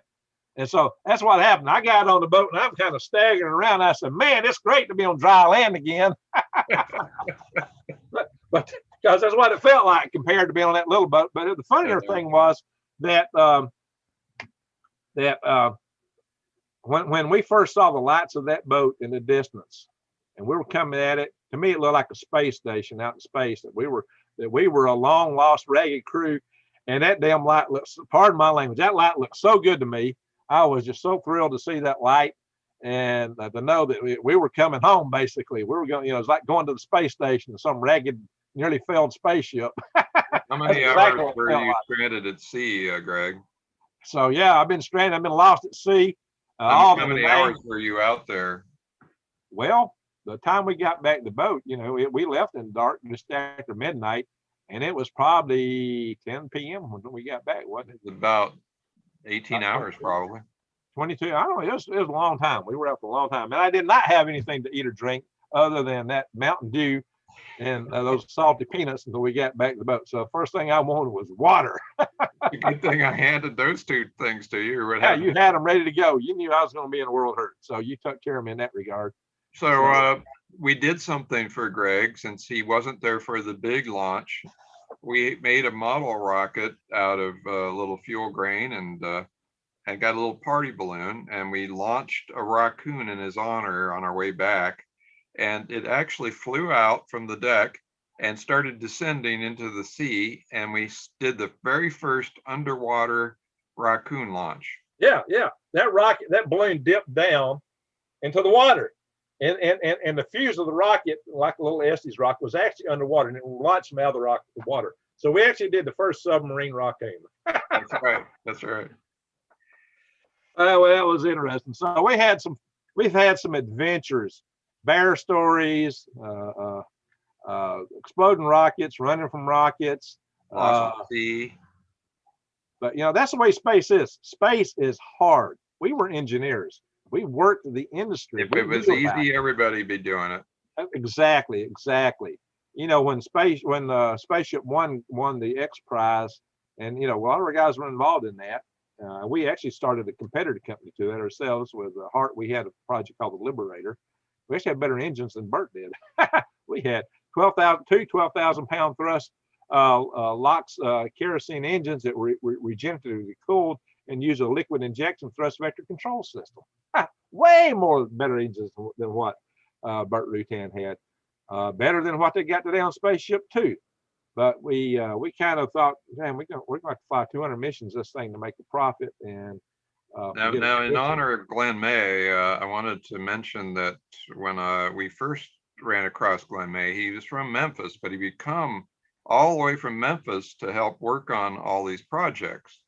But what was his very first rocket experience? He had a very unique vehicle.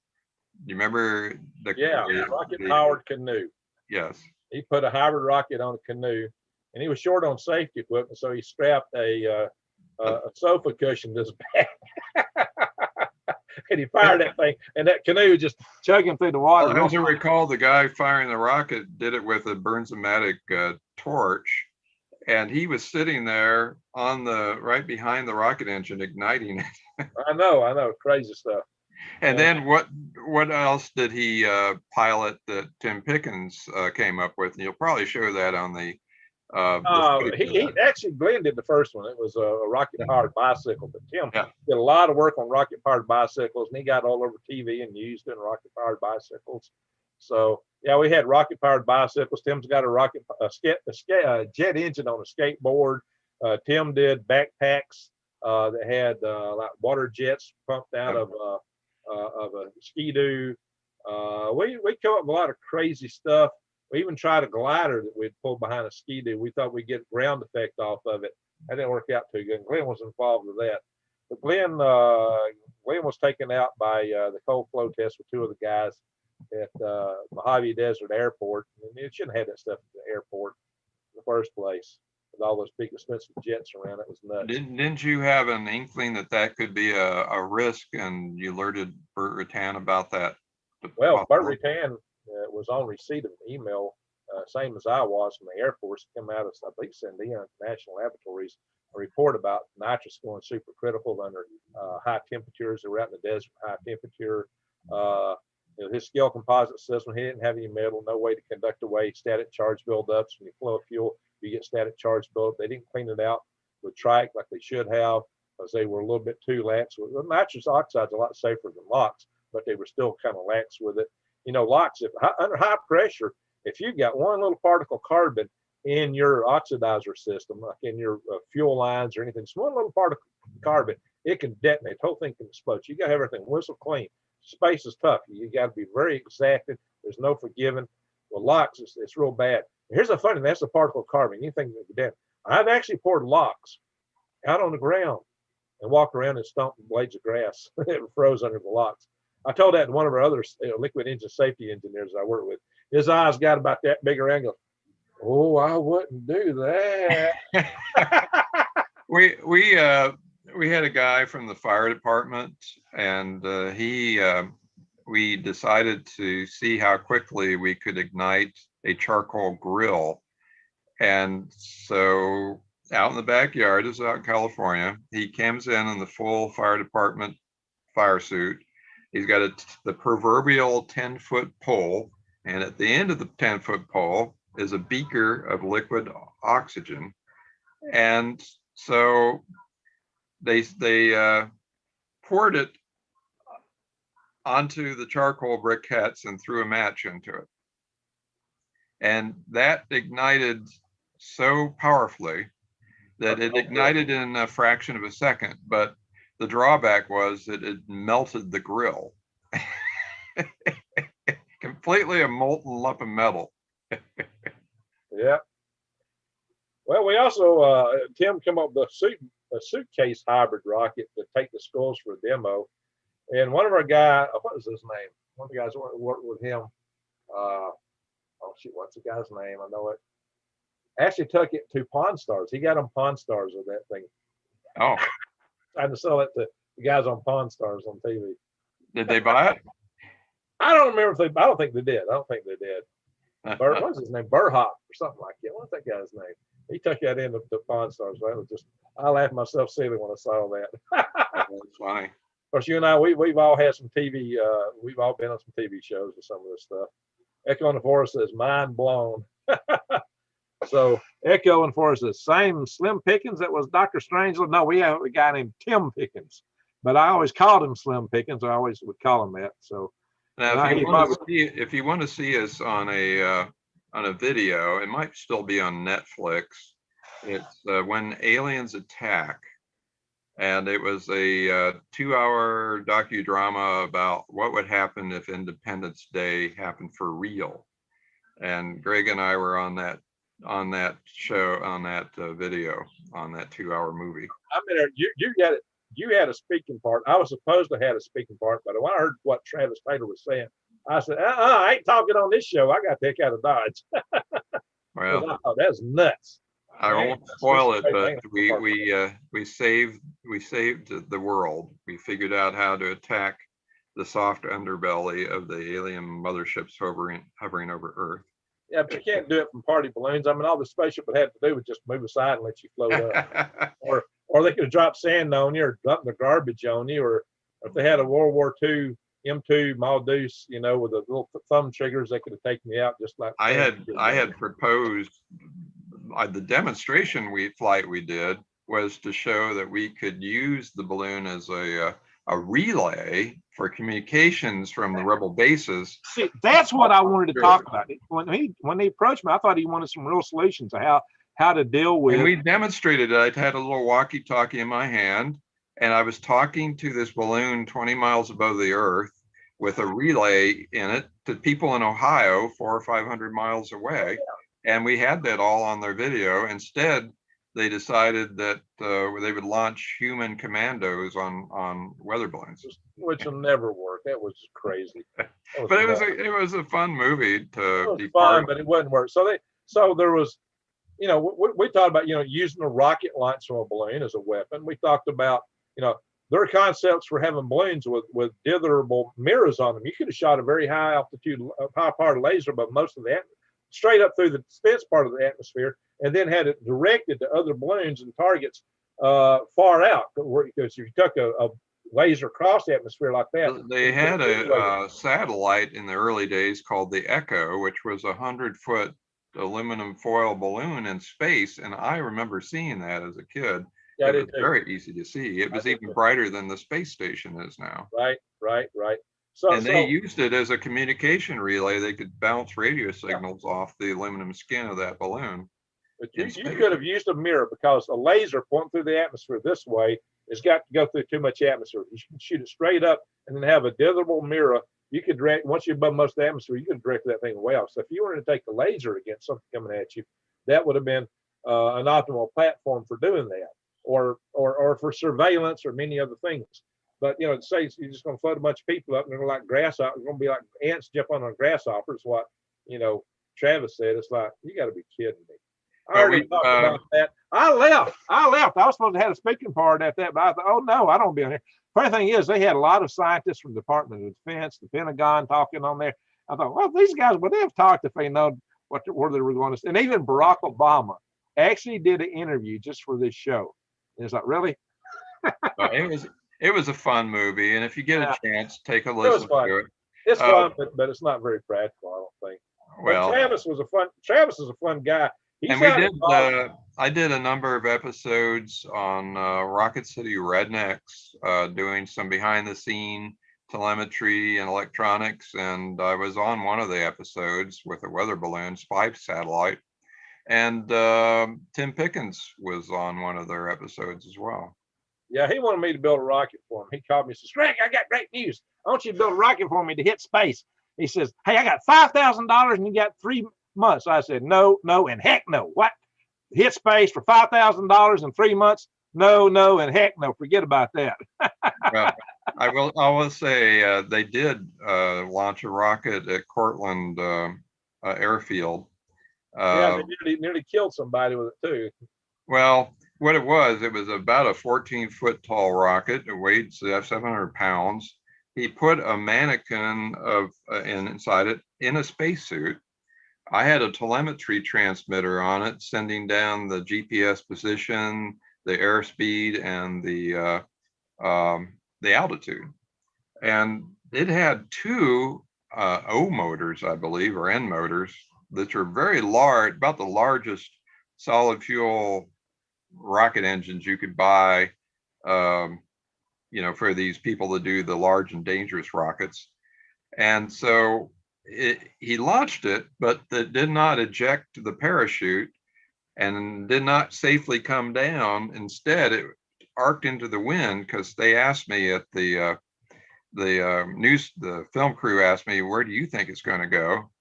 Because he said it's going to go off to the southeast, and the parachute's going to come out and land in that field over there. And I says, well, if I were you, I'd put a camera over towards that golf course, because it's going to go into the wind, because it was about a 20-mile-an-hour wind, and it's going to create a 19th hole near the 18th hole. So they put a camera in that direction, and that's exactly what it did. It landed right next to the 18th hole, and when it came down. When we saw it, it went up, and then it started going straight down, and it was made this sickening. We saw this big cloud of dust behind the trees. We couldn't see where it exactly had hit. And then a few seconds later, we had heard this sickening thump. And when we got out to the 18th hole, this is a 14-foot tall rocket. There's 3 or 4 feet of fins sticking above the ground. The astronaut, the only thing we found of the astronaut in the spacesuit, and once again, it was not a live astronaut, it was a mannequin, was his 1 glove and 1 boot. That's all that was left. My telemetry system was pulverized down to the silicon atomic level, and we couldn't find any recognizable pieces of the astronaut or anything else that was in the front part of the rocket. It was pretty awesome. And the golf course owner was not real happy about it. No, I bet not. Hey, when we was at that large dangerous thing, one of those guys had a rocket came down near a farmer's barn, and he walked up there. He was the farmer who gave permission to use his fields, actually. Oh, it was the same farmer? I think so. And he had been out there watching from his barnyard, and he had just decided to go into the house. And after he had just turned around and walked towards his house, a rocket landed right where he had been standing. That's why I think that's why we weren't able to go back to that particular farm again. Yeah, I hear he was about to the cold cock Drew, who was coordinating a lot of that. Went up there. Yeah. But at one of the, I think it was that one, Tim Pickens had a steam powered rocket. Oh, that was earlier. Yeah, but I forget where that was. Was that? I think that was a previous Large and Dangerous Rocket Society meet, and it's completely steam powered. He would hook it up to a generator and create all this steam in a chamber and then release it, and the thing would go 1,000 feet in the air, and it was just awesome to watch. Well, Steve helped him out. Steve Mistaken's and him worked together on that, but that was Tim. Yeah. And then I went out to a Large and Dangerous Rocket Society meet in the Black Rock Desert in Nevada, and anything went there. We had to sign waivers that if we died, we couldn't sue anybody. And so there were rows of cars and probably a couple hundred rocket enthusiasts, people from Los Angeles and all over. And one of them was this huge 14-foot long aluminum skin rocket. It went shooting up 20 or 30,000 feet.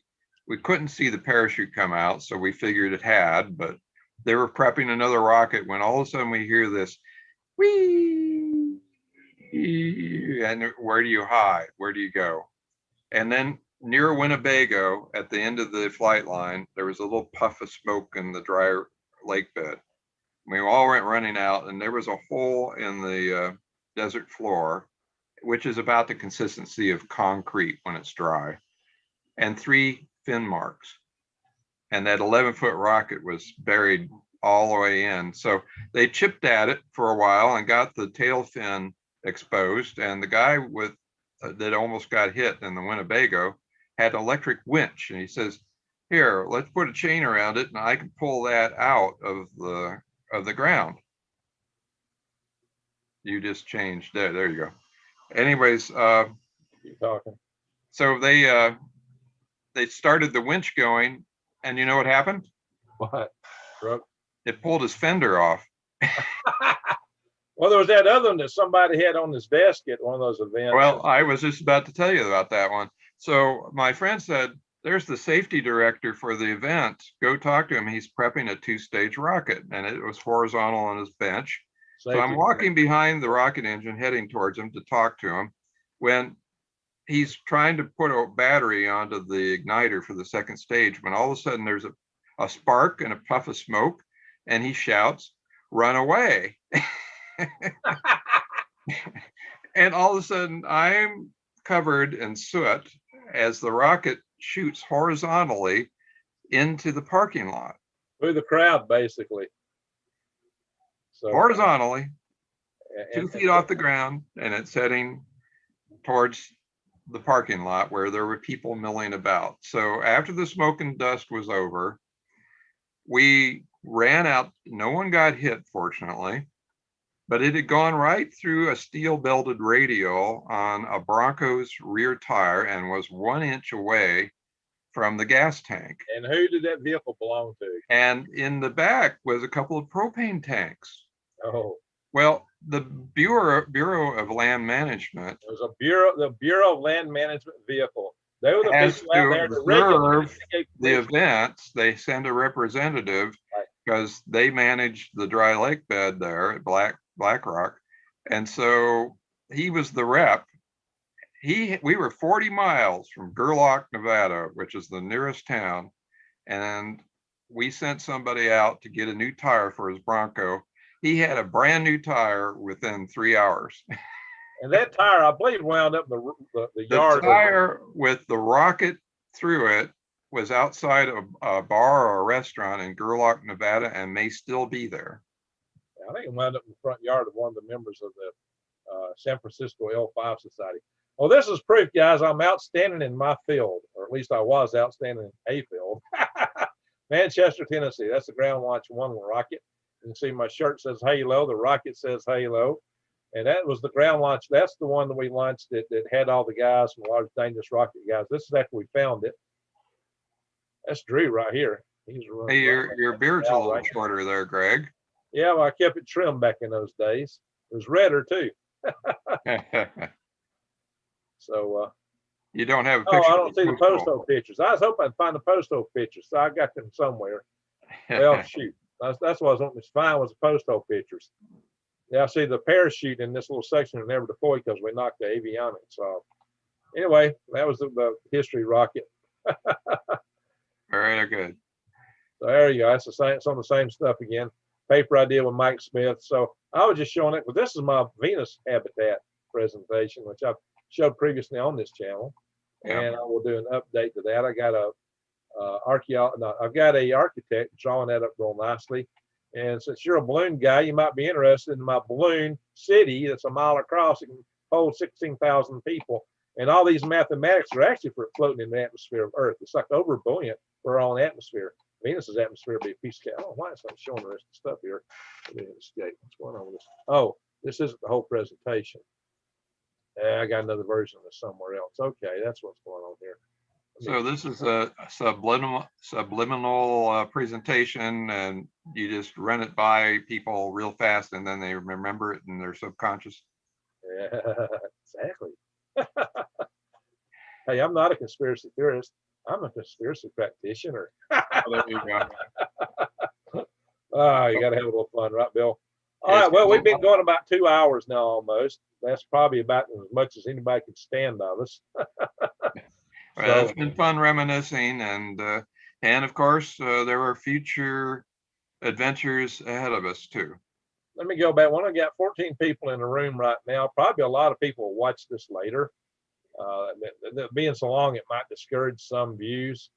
So be aware, guys, we're going to have a blockbuster video about a week from now, probably Wednesday, with Tim Pickens and I, with the inside scoop of Virgin Galactic, what's really going on there. So let me look at some of these comments here. Solid fuel or liquid? Both. That's what a hybrid is. It had a solid fuel grain and liquid oxidizer. So Echo on the Forest, I knew he was a rodeo boy, but I never heard of him in NASA. Let's see here. Desert Rose says, Greg is a movie star. Well, I've been in a few things. Hey, I moderated a panel on C-SPAN for an hour. Man, they played that darn video for like 2 or 3 years. Shannon, I hear you're fine. I hear you fine. Well, okay, good. All right here. Second on the Forest says, that's a big rocket, Greg. He says, oh, yes, you are a rocket man from now on. Well, I've been a rocket man. Yeah, you've been one. Been one. I was a rocket man before I became a prepper and worm farmer. But I do worm farming. I do prepping. Got an aquaponics greenhouse. But that's all just life support systems for space. Or living here on Earth if the grid goes down. You know, I am an electrical engineer. As Bill Brown. Bill Brown's got a master's in electrical and a master's in chemistry, double masters. So he's the master, the master blaster. And we work on really, really, really big rockets now. Yeah, we're both working on the space launch system. And I've done some support, also work also for SpaceX, believe it or not. So based on some of the stuff I did with our sea launch stuff, you know, I did a little support for them, contract through the car company. We had to work it on the side. We couldn't use any of our NASA resources. We had to work on the weekends from home on our home computers through our day job company on a side contract straight to SpaceX, dealing with the sea recovery of some of the earlier boosters. They were actually, they weren't sure yet they were going to land on the deck of a boat. They were talking about some, you know, being going in the water directly. And so we dealt with some of that stuff. So it was interesting. So I've done some support work for SpaceX. And some of my colleagues also worked in commercial crew programs that got them involved with SpaceX. So it's all been interesting. We've had some interesting adventures. I've done a lot of space station work. Bill Brown and I have had just many, many adventures together. Tim Pickens, a lot of these other people. So y'all get to see Tim next week. And hopefully we'll get more people in. I'm going to advertise that a little bit more in advance, so we'll promote it. So everybody do what you can to help share these. Many thumbs up as you can give it, share the videos. If you're seeing this for the first time, subscribe to my channel, bang the notification bell. And oh, by the way, Bill Brown's got a YouTube channel also. And I think I saw a commercial on your video. Did you get monetized, Bill? No, I don't recall that. It's you search for my amateur radio call sign, you'll see some of my early balloon flights that I've been doing since the last 33 years. I can post, I'll change my screen name here with, you search for WB8ELK, which is my ham radio call sign. So I'll put that right after my name here so you can see it. So if you search on that WB8ELK, it'll show up the YouTube channels. Yeah, I'm And gonna you'll pull see it up some of here. the Cat's prize rocket footage on there too. Here we go. He's got lots of videos, a lot of his balloon work, and him amateur TV, amateur picosats. He's flying balloons that's going around the world, guys, all the way around our world. We just had one of the local University Alabama Huntsville.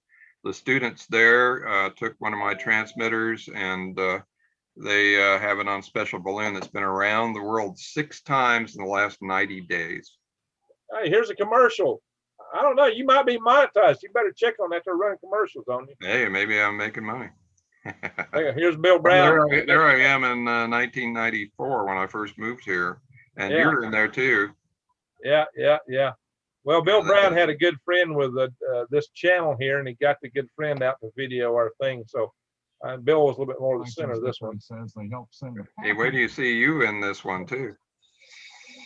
Yeah, there I am. It's only a Friend Jim. to reach for the stars Jim at Scala. like the U.S. Space and Rocket Center. But what if you don't have a We rocket? did this in Rocket Park. Huntsville engineer Bill Brown says use a balloon. If you were to ride along with this balloon, you could see from Florida to Ohio. Bill's been sending up balloons for years, but not And the only reason you can't see further is the curvature of the Earth. just any balloon. If all goes as planned, this That's balloon me right will there. zoom up well over 100,000 feet above the valley. That was before they did the Davidson Center. Yeah. Yeah, the Saturn V was outside. The National Space Society backed the launch, which may become a regular part of space camp. That's one small step for a man, one giant leap for a balloon. Yeah, that little antenna, that's what caught on that SL2 mission and caused it to come after us like a bow and arrow. There's live video of the Rocket Park at the Space and Rocket Center. It would take about 2 hours to get up to 120,000 feet, high enough to see. Yeah, that's me right there. There he is. Of space. The balloon did everything Bill hoped it would. At 120,000 There's Greg. it burst, and a parachute brought the camera and transmitter back to Earth. Hams on the ground tracked its descent and knew it landed. The way we recovered this was unique. As it turned out, the pictures coming from the balloon told where. Folks at the Lincoln County Courthouse looked at the video and knew. Right there. That's the McGee's chicken houses. The McGee's chicken house. Sure enough, after Mr. McGee helped ham radio operators search near his farm for about an hour, there it was. Out What's in his the name? middle I of keep forgetting his name, Bill. Barry Langford. Huh? Barry Langford. Gary Langford. Barry. Barry, yeah. Barry wrote Keltal, the language I used to use at Pentastar for programming test programs. He wrote a software language I used to use. Cool. Yeah, he wrote Keltal, the software language I used to use to I didn't know test that. program sets to test line replacement units on the M1 tank. Yeah, Wow. he wrote that language. It's like, really? Wow. I discovered that. That was kind of interesting. All right, guys. I think we've been out here just a little over 2 hours. We've shown a lot of videos. We've talked a lot of talk, shown a couple pieces of a couple presentations. I said I got to find my posto pictures. I got them somewhere in the directory. I thought I could pull them up. You have to show that next time with Tim Pickens. Yeah, I might do that. Well, we might be more talking scaled and Virgin Galactic, maybe some other stuff Tim's done. So it's going to be interesting talk. And I really appreciate everybody coming here and watching this. Bill, I appreciate you coming on here. It's good to have you as a guest on this channel. Bob Zubrin was my first guest in the previous video. So you're now my second guest, and Tim will be probably my third guest. So, Well, I've had a lot of fun reminiscing, Greg. all right. Well, the adventure is just begun. We're not done yet. Oh yeah. Hey, we still got we got to go to Venus, buddy.